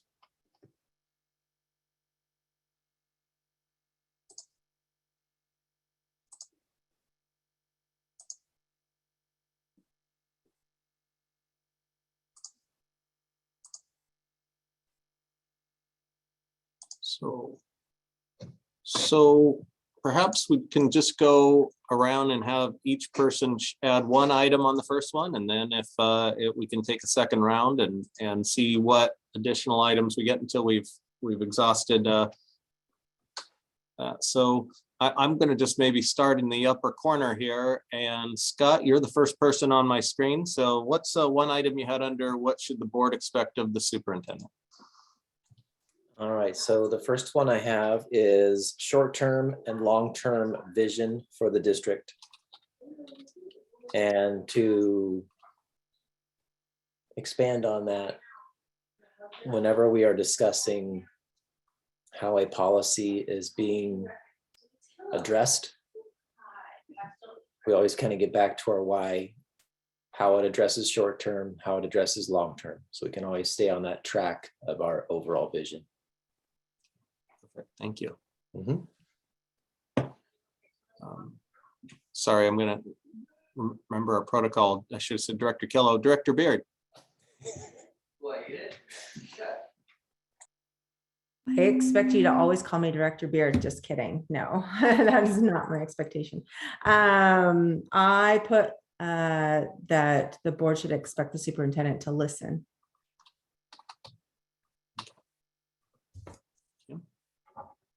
Director Taylor. Yeah, I put timely information for decision or consideration. Is that? Yeah, that's good. Yeah, I think vague enough. Thank you. Director Kaikkonen.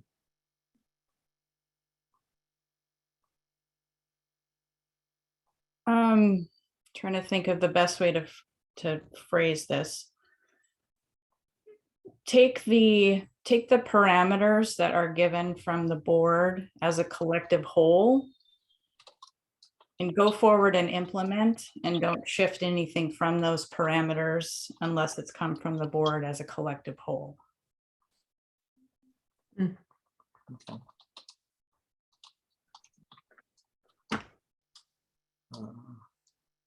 Making to say how I put that without, how would I reflect that without shifting course unless new board direction is given. Is that Mm-hmm. way to put it? Okay. Director Sale.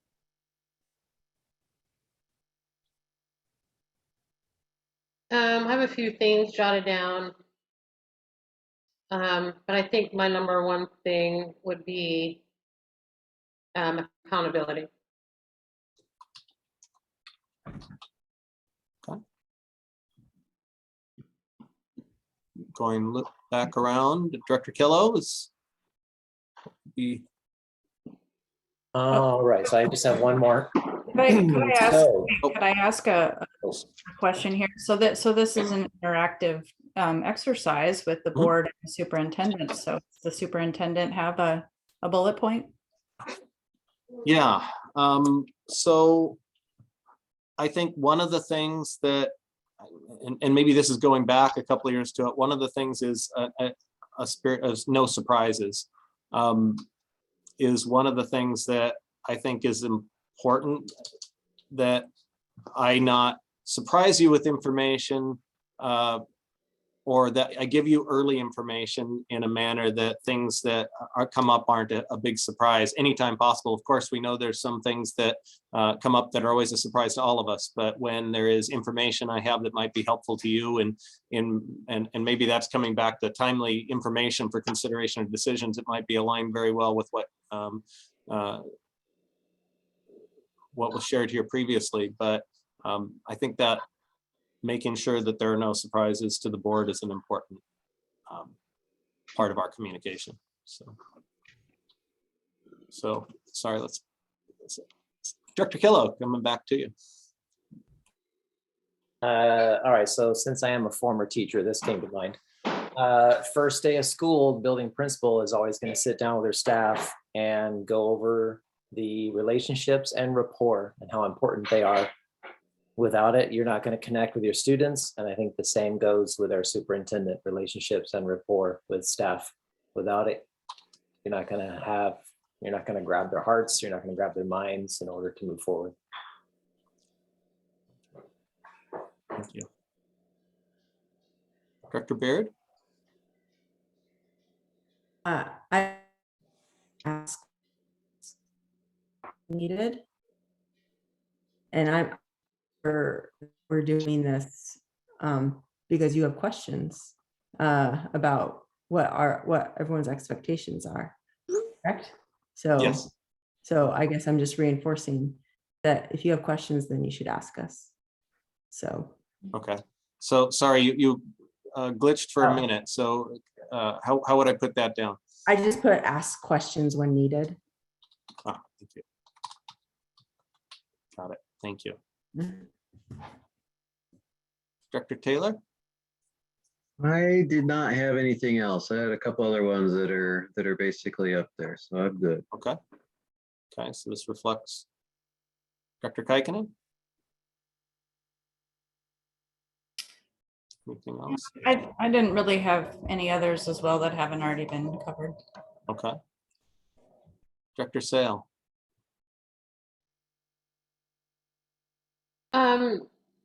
I have inspires greatness in his team.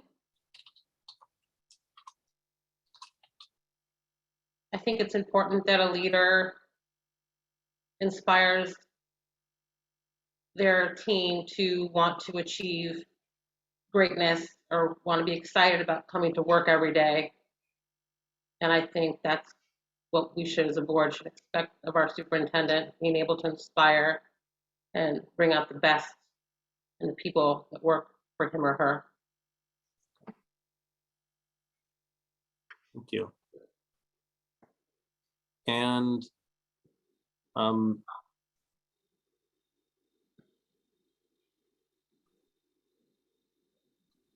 another I had on mine really is around transparency. That I'm transparent with the board about decisions, about issues, about what's taking place so that you have clear information.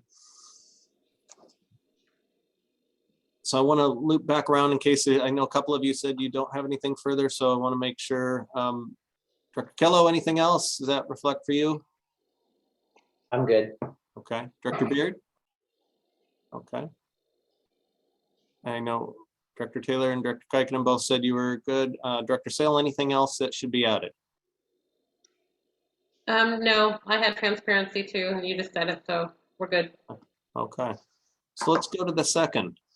What should the superintendent expect of the board? So maybe I'll go the other direction. Director Sale, I'll have you start and we'll go back the other way.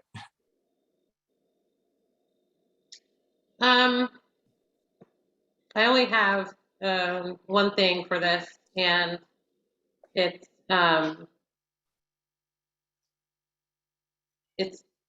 actually honesty. Okay. Thank you. Dr. Kaikkonen.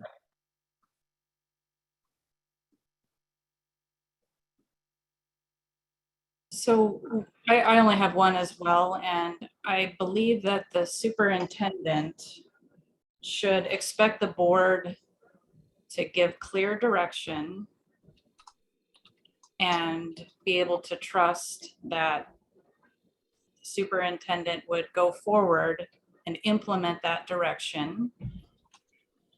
And you would be, I'm trying to think the best way to say, and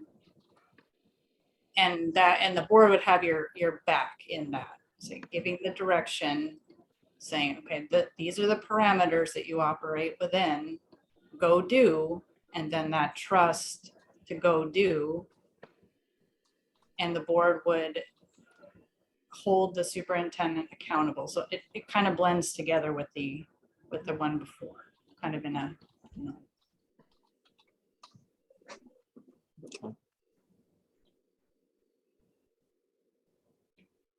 Okay. Does that reflect that properly? Dr. Taylor. I had I like Darby's here, and I'm still trying to play with the words because yeah, like she just said, it kind of plays on her previous one. I had similar words as to what she was. I think we're trying to say the same thing. But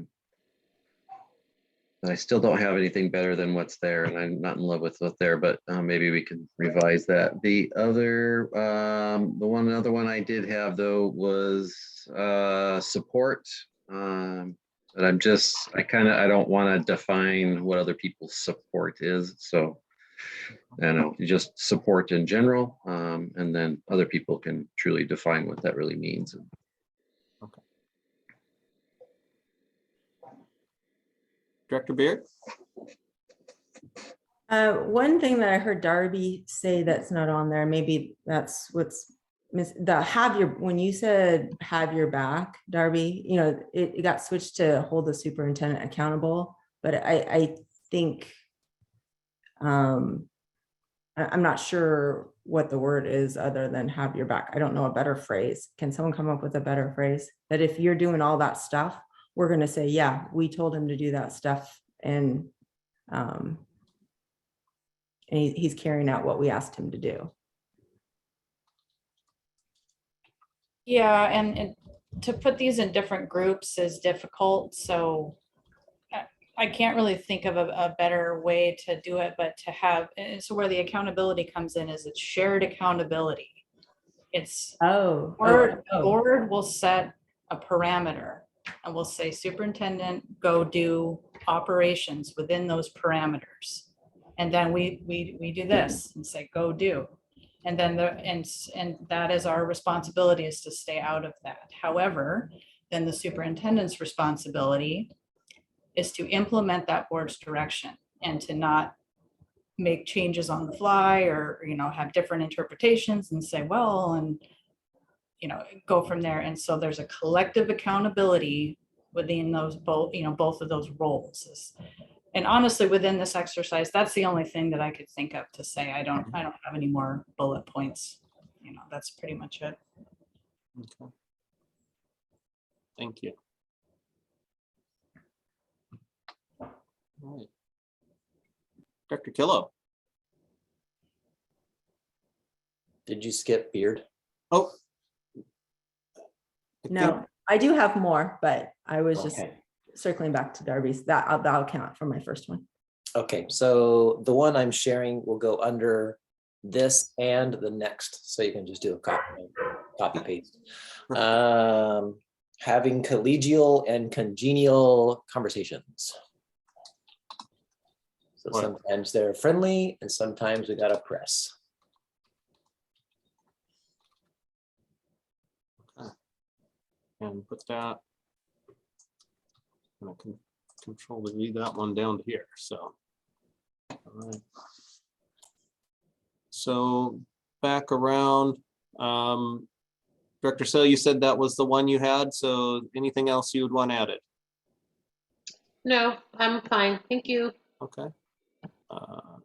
Superintendent, do you have a bullet to add? Oh, thank you. I do have items on there.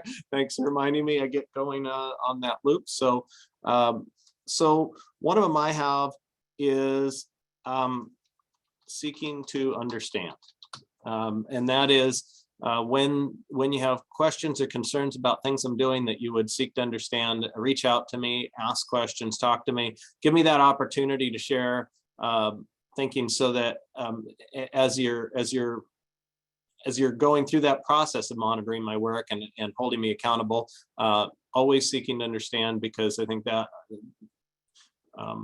that allows me to make sure I've explained to you my rationale, whether you agree or disagree with it, as you're thinking through and considering the decisions you're seeing me make or the actions you're seeing me take.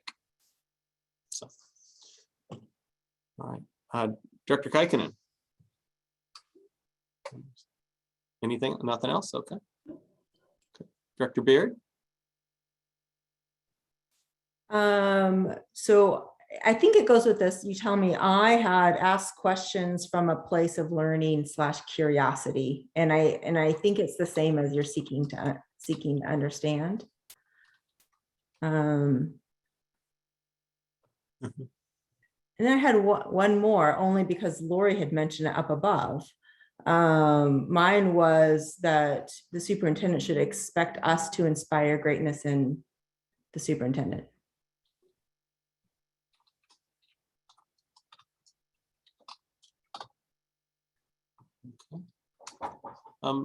Director Taylor, anything else? I think I'm out of order and how my rotation. Yeah, no, that's okay. No, I didn't have anything else to add. Director Killo? And for me, I maybe I'm the only one adding this one, but I'm going to add it again under this one. It's the same one that I had on under the previous, is the no surprises. Because I do think it's important in some situations for us to have that clarity with each other always. And so anytime we can be in good communication and reduce surprises, that helps us be our best. So anything else from any other board? We've done 2 loops, so if there's anything else that should be added, I don't need to do another round, but okay, let's go to the third. What should board members expect of each other? And I've gone both directions in this, and I can't do it randomly because I'm too concrete sequential. So I'm going to go back the other direction again and start with Director Killo. I have be prepared and be present. Okay. Director Beard.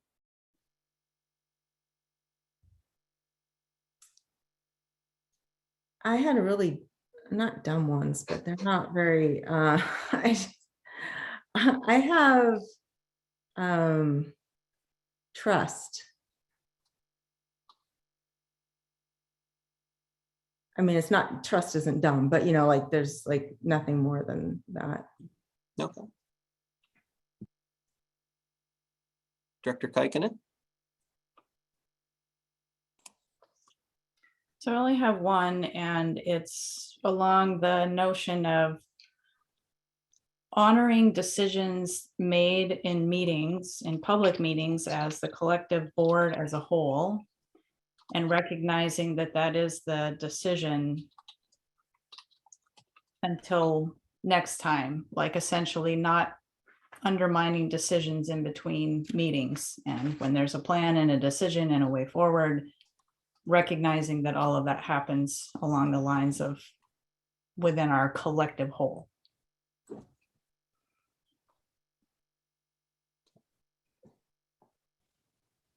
Director Sale. I have, it's a bit wordy and verbose, so I apologize for not being able to condense it into a more succinct phrase, but here it goes. Willingness to take in comments or opinions you may not agree with, and give them due consideration.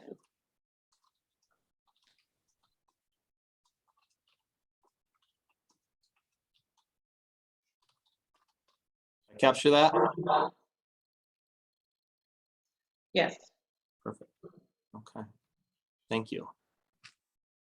Director Taylor. Mine's, I guess, kind of probably similar to the last 2, but I'll just throw it out there. Open to collaboration, but then support the collective decision. Okay. Right, maybe one more quick loop if you've got seconds. So Director Killo, anything, something else you have there? That's all I have. Okay. Director Baird? I'm good. Okay. Director Peckin, I think you said you had one. So Director Sale, that you had one, was that correct? Or do you have a second? I have another one. Okay. Okay, this is a little bit odd. I'm not really sure if it's something the board should expect of each other, or if it's, well, I'm just gonna say it. Okay. So I think I'm trying to say as a new person on the board, and I'm not that new anymore, but there's a lot of things that I just didn't know. And even though we had that very large binder, I think what I'm saying is being able to be willing to help a fellow board member when needed. Mentoring, I guess. I wish we had a mentor, a buddy system, but we don't. Maybe just mentoring. Does that make sense? Yeah. Got it. Yes. Director Taylor, anything else on yours? No, I did not have anything else for that one. Okay. Is there anything we haven't captured in here that's important to add? All right, I might have one more. Okay. I'll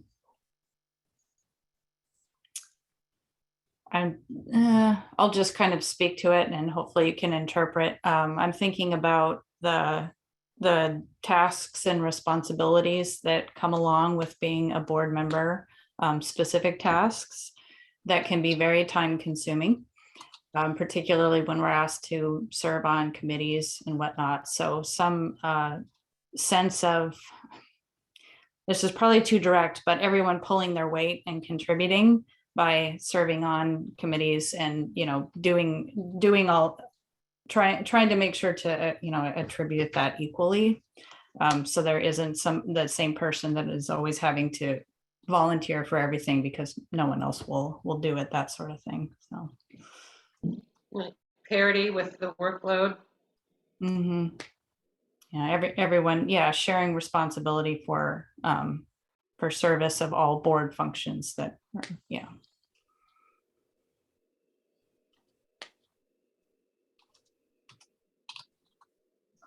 I can maybe take out that first sentence. I think maybe that second sentence captures that. Is that okay? So what we have here, I think, is it's been helpful to me.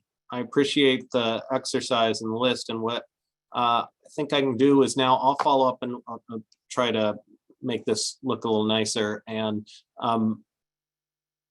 is there, as you look back at that, is there anything that, I mean, we've gone around and have had each person add those things that they think are important. I don't want to take away from anyone, but is there anything that you say, boy, I'm not comfortable with that in any of those?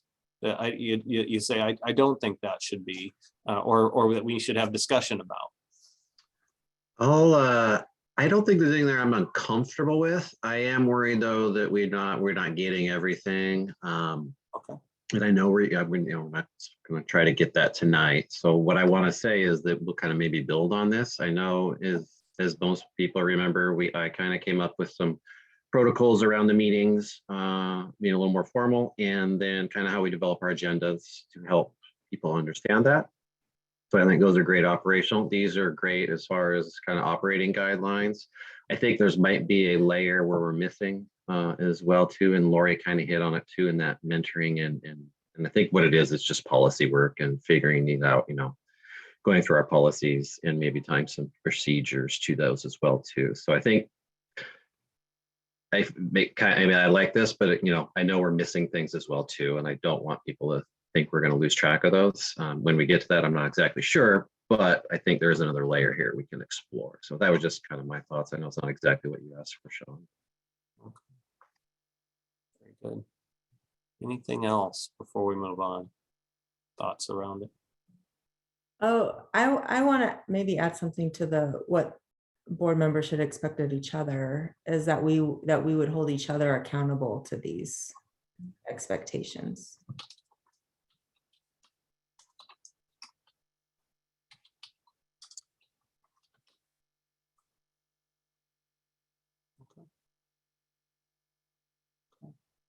Can I ask what that would look like? I think it depends on, I think it's a conversation. I don't know if it happens in a board meeting. You know, it might happen in a board meeting where we're holding each other accountable. It might be after a board meeting. It could be, I don't know, Casey, I don't know. But if we have these expectations and we're not following them, I think we should have the conversation about it. So if I'm not following expectation, I don't want people just to get frustrated with me. I want to know. I'd like to be told in whatever way the person feels comfortable expressing that to me. So to build on that, I agree that there's another layer that should go along with this, and it's actually back to the meeting that we had before that Director Sale referenced, of writing some things down and having very clear understandings of protocols to try to accomplish these goals, if you will. So I would still like to see something articulated under each area that is extremely operational. So I'll give you an example of what was the one Casey had at the top around timely information for considerations of decisions.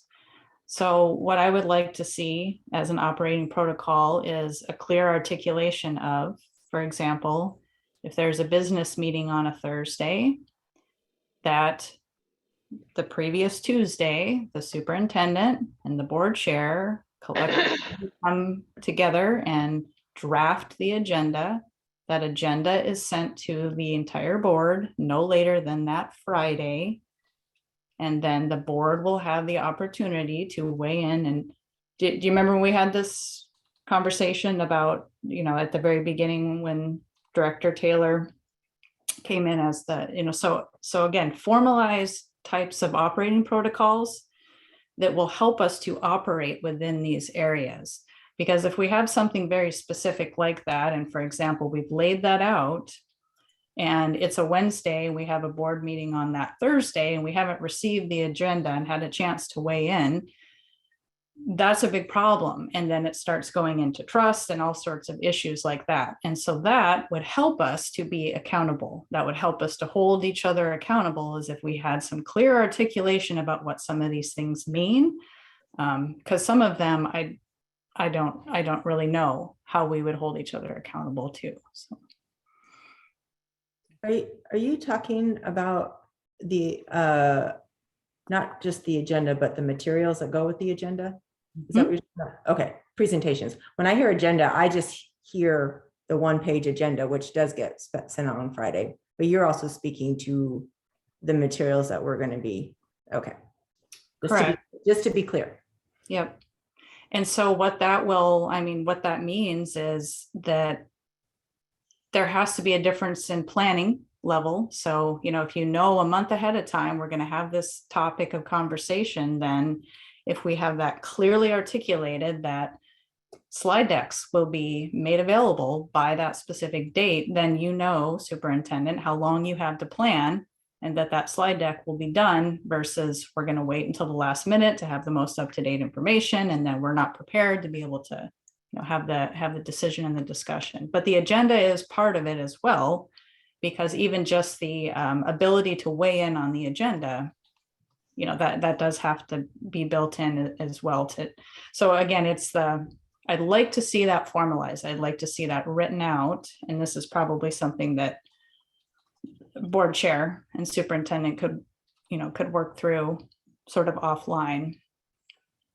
Well, sorry to cut you off, Dory. Go ahead. Are we talking about policy? I mean, this is going to be a policy. This is probably there. I don't know of any way to formalize this in my world other than to create a P to our, was it 1410 or whatever it is, 1420. So is that what you're talking about?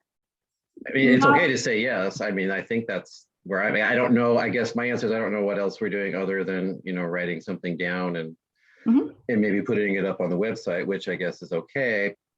But if we're going to be doing that, then let's just create a procedure that supports our or, you know, in support of a policy. What- Just as can- long as it's written down and Okay. agreed upon and formalized, that's all that really matters, because we don't have anything like that right now. We've got some general operating protocols listed on the website. They don't, you know, they don't really mean anything. And so to Melissa's point about how do we hold each other accountable to this, if I'm not feeling like I'm getting information in a timely manner, it's helpful to have something to point to, and I would imagine it would be helpful for the superintendent to have clear direction about, I have to have this material done by this Friday because we agreed to it and it's written down. Yeah.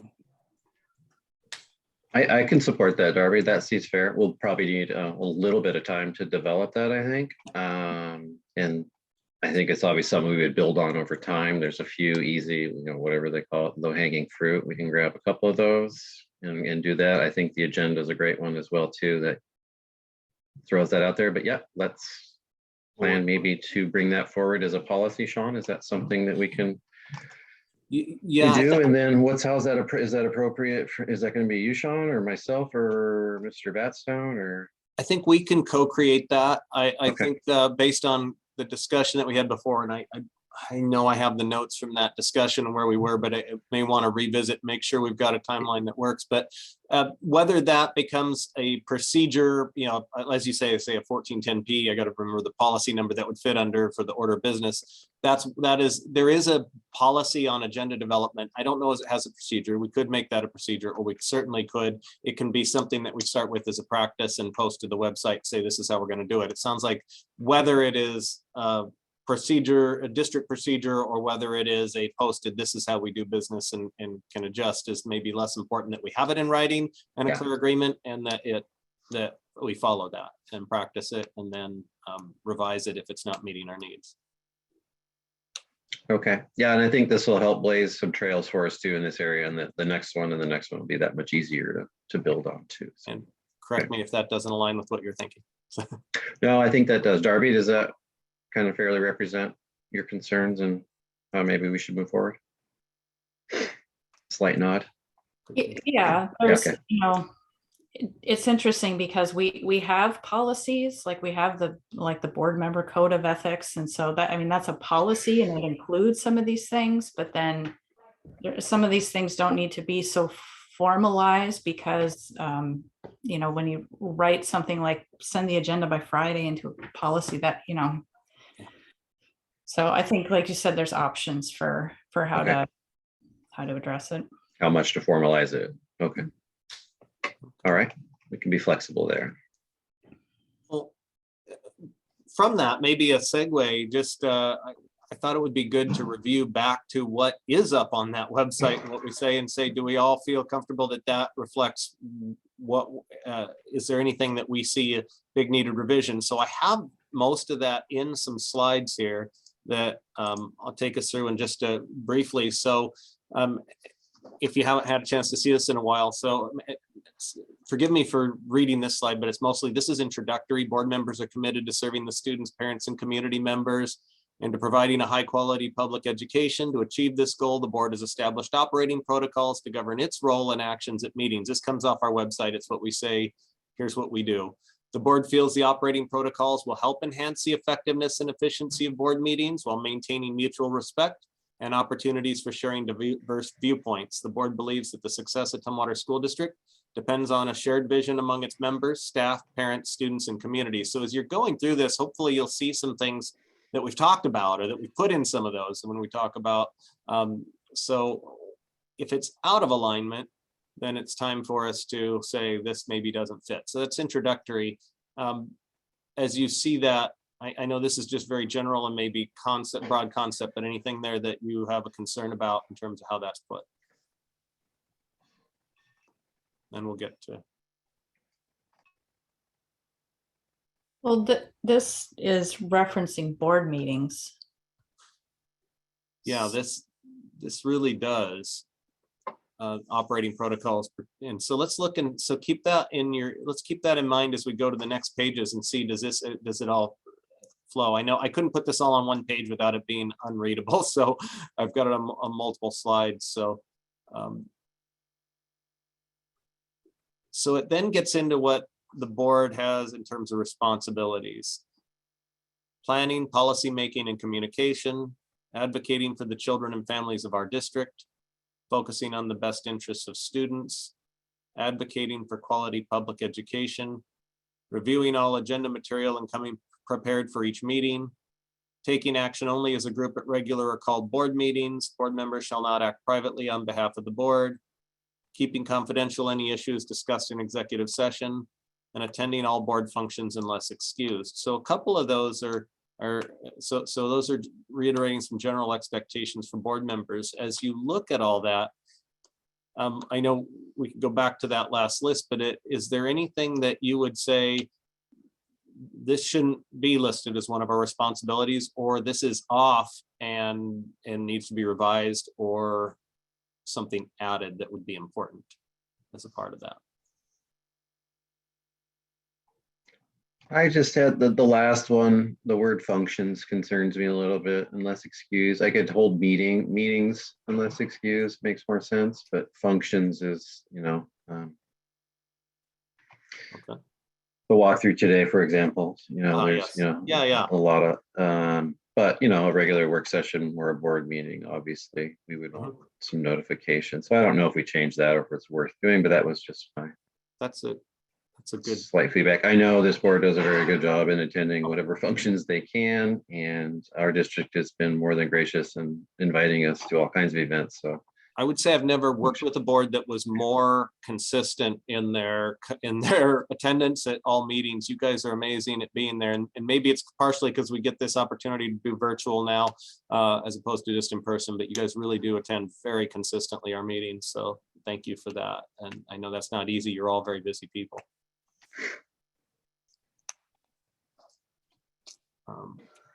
Any other feedback on this page before we roll?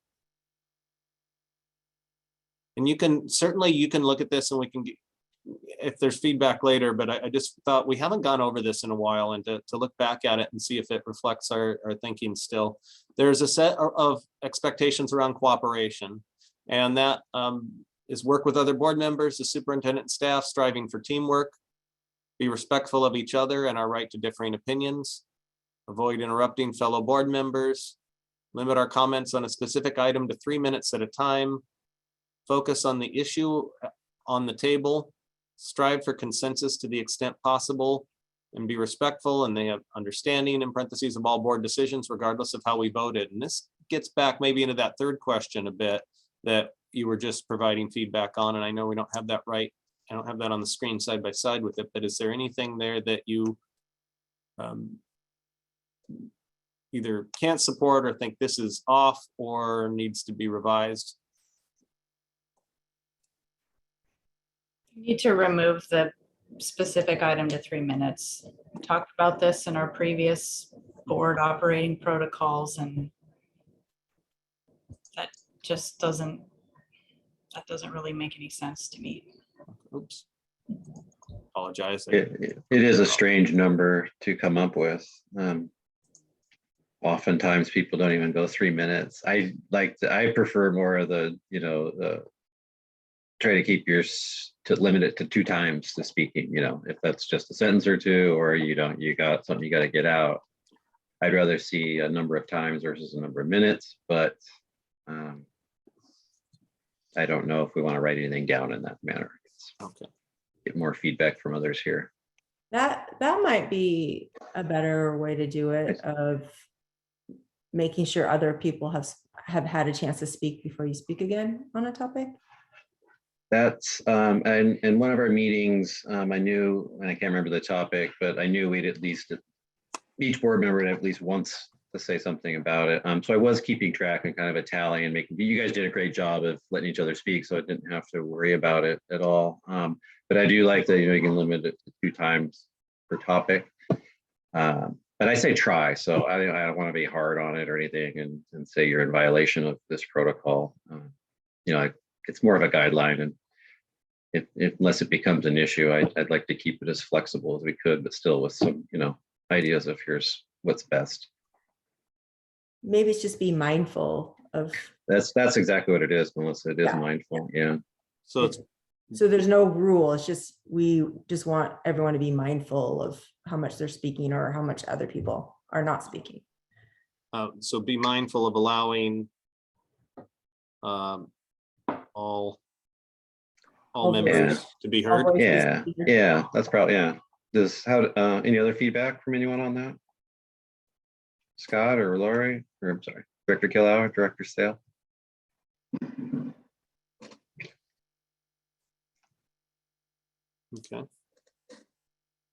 Okay, I can, I'll work from that, but adjust it in case we can look at that and bring it back if there's thoughts. So anything else on this slide? I can adjust that quite easily from that. In fact, Could the focus on the issue on the table is similarly vague. Could that be revised to reference the agenda? Like keep, in board meetings, remain on the agenda. I like what Darby's saying there. Yeah, as far as keep your comments to agenda items, or again, try to do our best, be mindful of whatever words we want to use there, I think. Comments, focus on the agenda. Okay.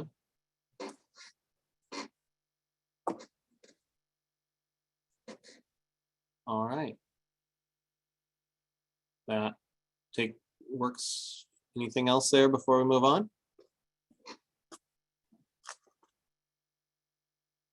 So there's a section on board community interaction, and it says that we'll be courteous and respectful to all participants and expect the same in return, and respect the civil and human rights of all members of the community. That's the only 2 items in that section. They're certainly positive about respect and courtesy. Is there any concern there, or anything that you would say would be important to add? May I? Certainly. I would just like to think about perhaps adding something along the lines of listen with intent, or listen with meaningful intent, or something that shows that we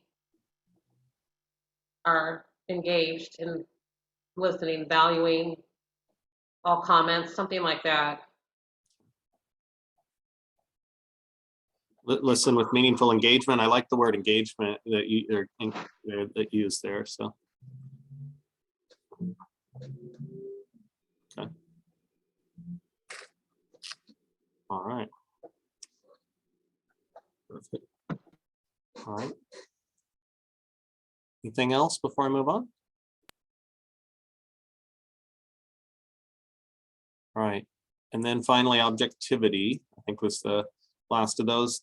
Listen and seek to understand, base decisions on the available facts and independent judgment, make decisions in the best interest of the students, parents, and the educational process, be open to new concepts, and make decisions in support of the strategic plan, are the points in objectivity. Any concerns, thoughts, recommendations?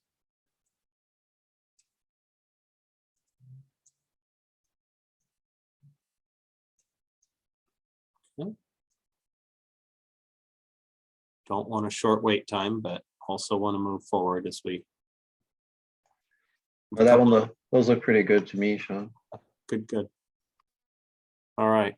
There is a section in this, and this has to do with how we advise community members when they come to a board member with a concern. So this has been established over some time. So if citizens want to express themselves regarding a specific school, teacher, or child, saying, here's how we start. And so it's referring people back to the source closest to, of course, to begin with. And I know that the hard part of that is when a community member reaches out with a concern, what you often don't know as a board member, what I don't know sometimes as superintendent when they come to me is what steps have they gone through? So sometimes there's a little inquiry or just a request asking back, hey, have you done this? This is our protocol, but it is up on there. So a first step would be visiting with the teacher or guidance counselor. Second step, the principal. Sometimes that's the first step, they say, if that's a school-wide concern they're expressing, coming back to the principal to start would be step 1. Step 3 would be visiting with the assistant superintendent, and step 4 coming to the superintendent. And then, sometimes if they're not able to resolve the concern, they can request the person at that level, assist them in the process of moving it up to the next level. It's just a recommendation. But then coming to the board becomes that once those other avenues have been exhausted, requesting a hearing or meeting before the board of directors. And so the goal of that, of course, is to see if we can resolve issues at the lowest level first. I find when that happens, in my experience, and certainly this was in place when I got here, most issues get resolved before they come up through all those stages. Occasionally something doesn't get solved, and that's why we have this escalation in the process. But any concerns or questions about that, or is that not something that you can't live with?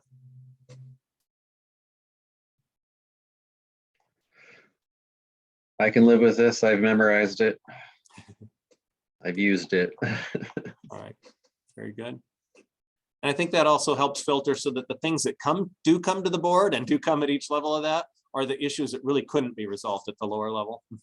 So I think we've all also discovered that the teacher or the principal they want to resolve it.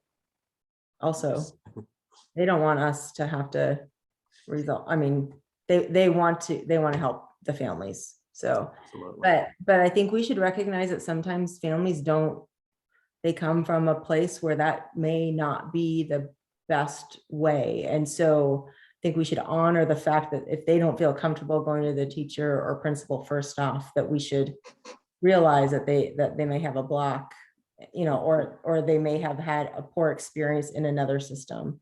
And so I don't want other people to hold it against them just because they might have come to us because they think we are the avenue. Most times when I tell someone, hey, you should talk to your teacher or principal, they definitely go for it. They just don't see that as they don't see that as an option based on their experience. So I just wanted to say that out loud. I don't think anyone's trying to do a gotcha on the teacher or the principal. Yeah. Thank you. That is wise. I mean, sometimes that person, there's a reason that they felt, okay, I need to reach out here. So it's respecting that they are reaching out in some way and helping get them connected with the person who can help them most. So this is a revision I want to run by you because it's not changed on the website yet, but I intend to have it changed based after this. We talked at our last board meeting about public comment and shifting from having the first person have 5 minutes and people after that having say 3 minutes, to based upon WASDA's recommendation saying that you would have a flat time that everyone has to speak, that you don't do it by topic, that because a person saying you can only have 4 people speak on a topic they've found does run into is problematic. So we would go to language that would say time for public comments limited to ensure that all who are interested have an opportunity to speak. A person initiating public comment will have a maximum of 3 minutes to present. Up to 30 minutes will be reserved on the board agenda for public comment. If you're unable to share comments because the time limit's been reached, you can either sign up at the next board meeting or you can email board members. And so what that does is it would allow 7 to 8 people, which we almost never had more than that. It's very rare that we have more than 7 or 8 people on to speak. If we did have a night we had a lot of people signed up, you could as a board decide to extend that on the agenda through an agenda revision at the beginning of the meeting. You would know that at that time if you felt like, wow, this is an active night and we need to provide some more time for that. But in general, that should allow a good participation in public comment. So this came out of a discussion at a previous meeting and just wanted to make sure that everyone's comfortable moving forward with that. Okay, good. There's some additional language around it. I won't go all the way through this, but we changed recently to say that we would have people submit their name to Becky by email between 8 and 6 p.m. on the day of the meeting. That was to give people plenty of time to sign up. We've tried that for a few months now. I haven't heard any serious concerns about that procedure. So just while we're checking it, have you had any concerns expressed about that procedure for sign up for public comment? Okay. So we'll continue with that at this time. I do like that we have everyone submit by email.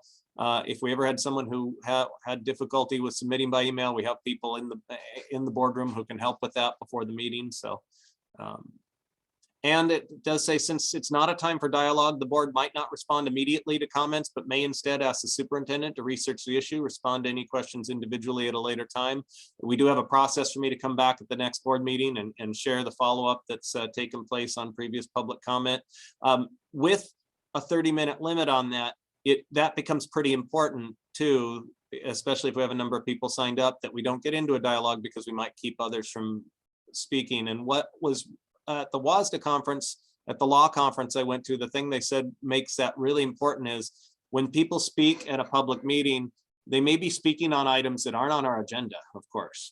And if we get into a dialogue on that and it's not on the agenda, that runs into some notice issues with the community. And so it is pretty important that the board, acknowledges and respects what the person said, but not get into a discussion right there in that meeting on it. Maybe something that could be added to a future agenda is the recommendation.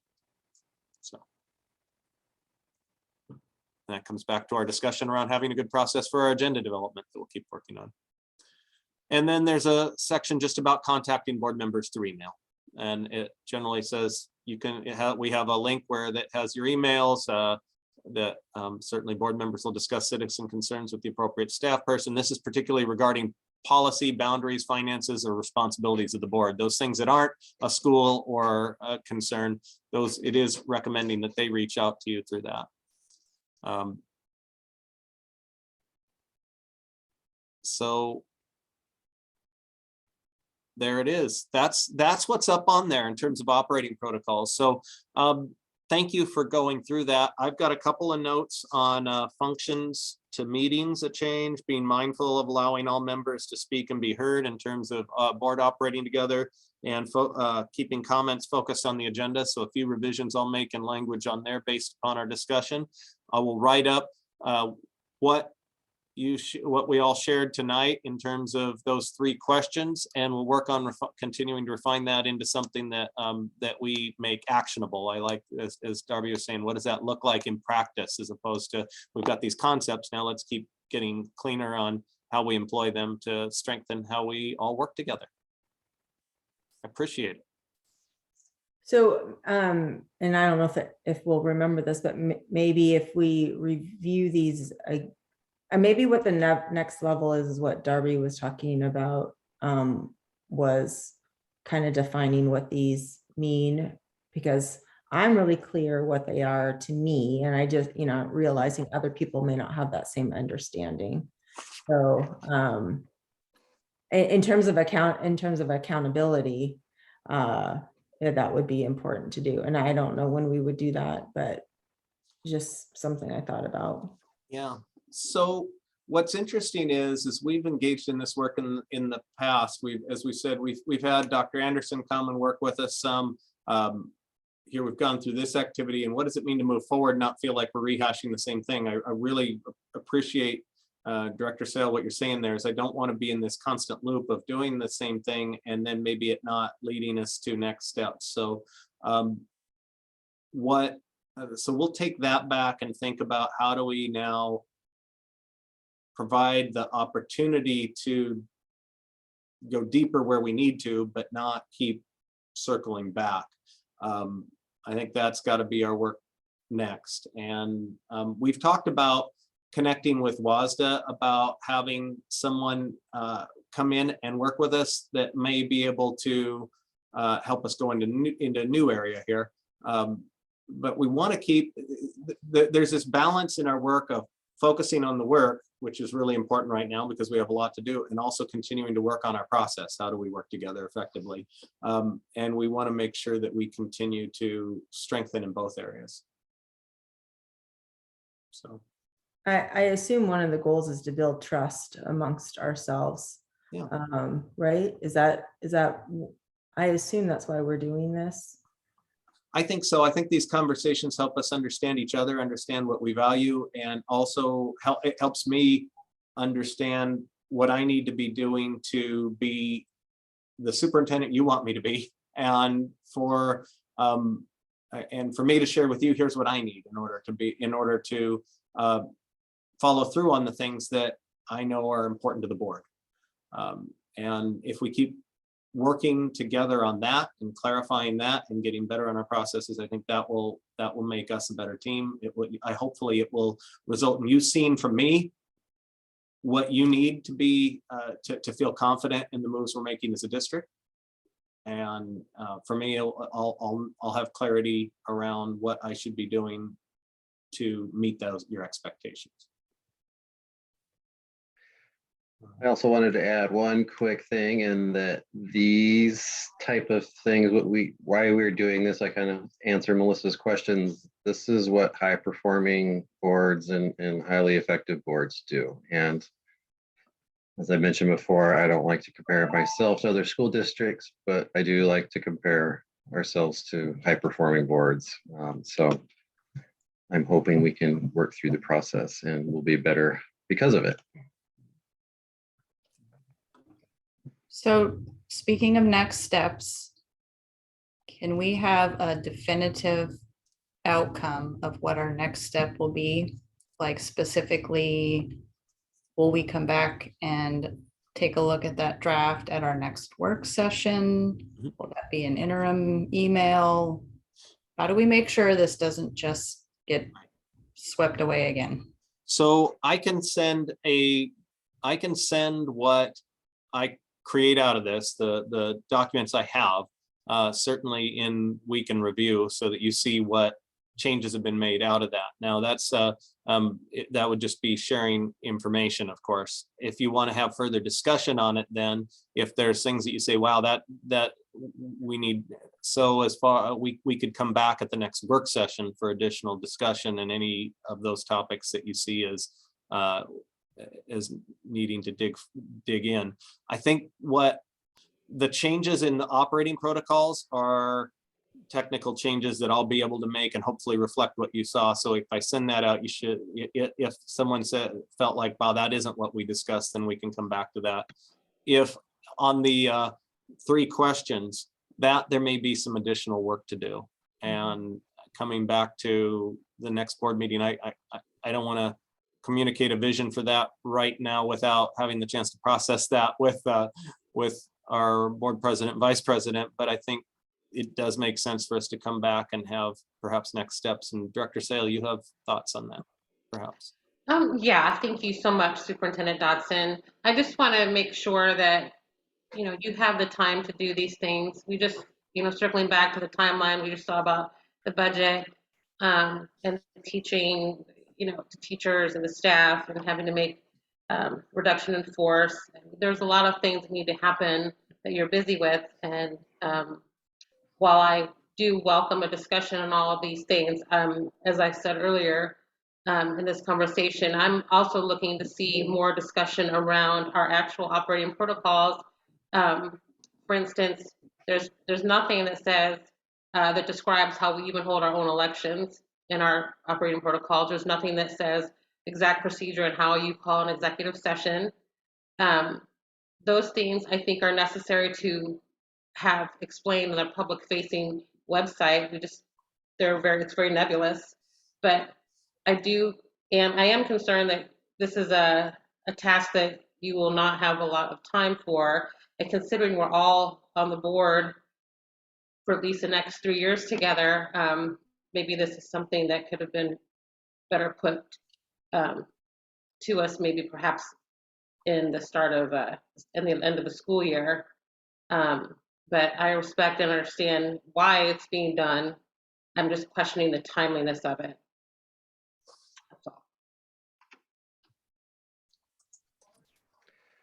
I think what we can do, Sean touched on it previously, was Scott and Sean and I can talk next week at our Tuesday check-in and come up with one of Scott's items he had as a board expectation of superintendent on the short term. planning and get an idea of where this will fit inside that short-term planning that Lori has kind of talked about here, where it's pretty tight. And if we can get this maybe on a work session agenda after that wave of work coming, maybe there's an opportunity there to readdress this. That's how I would like to see it, to see this come back in a work session. Again, let Sean kind of compile those. Maybe we massage it in a way or two offline, but then come back do a work session here after kind of this work, as Lori just mentioned. It's going to be real busy here. So while it's important, there's going to be higher priorities to focus on. But I think we can come up with some type of a plan. I don't know what that is yet off the top of my head. So I'll use my best mind of Scott Killow to help me out with that. Director Barry, do you have a hand up? Yeah, I just want to read, I do think it's important to do, and maybe if it's just a little bit of time at, at each of the work sessions to work on it, because I wrote down what you said, Lori. You said clean up this mess, and I wasn't exactly sure, or clean house. I wasn't exactly sure what you meant about that, but I was thinking like how it applied to us and our team, and I think this will help. That I'm not sure that I am performing at my best, because I think we need to do some more team building. And so I know that this is time, but I think it's important for our district that we spend the time on it.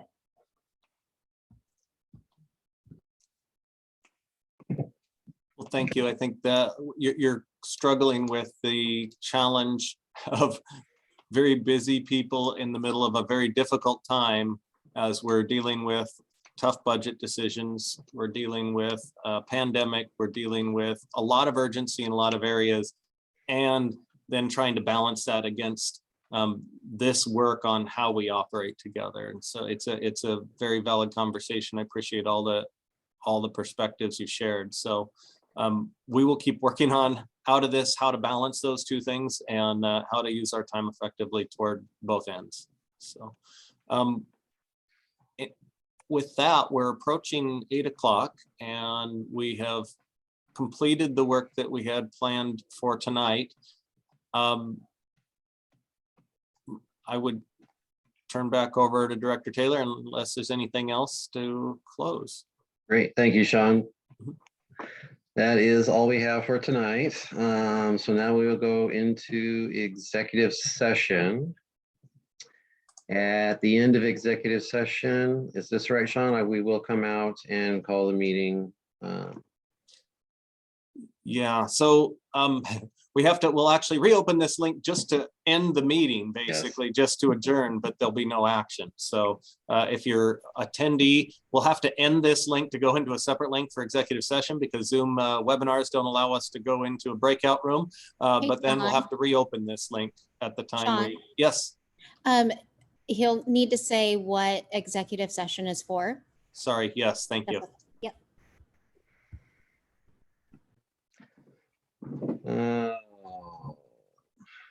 And hold on here, my apologies. I had this up earlier. Here, I think I have this. Here we go. We'll be going into executive session to discuss the personnel performance evaluation or qualifications for employment pursuant to RCW 423110(1)G. Okay, so do you guys want how long before you go in? Do you want 5 minutes or that sound good? Okay, we'll go then we'll go ahead and take 5 minutes and join back in at about let's see, 8:05. That work? Sounds good. Thanks.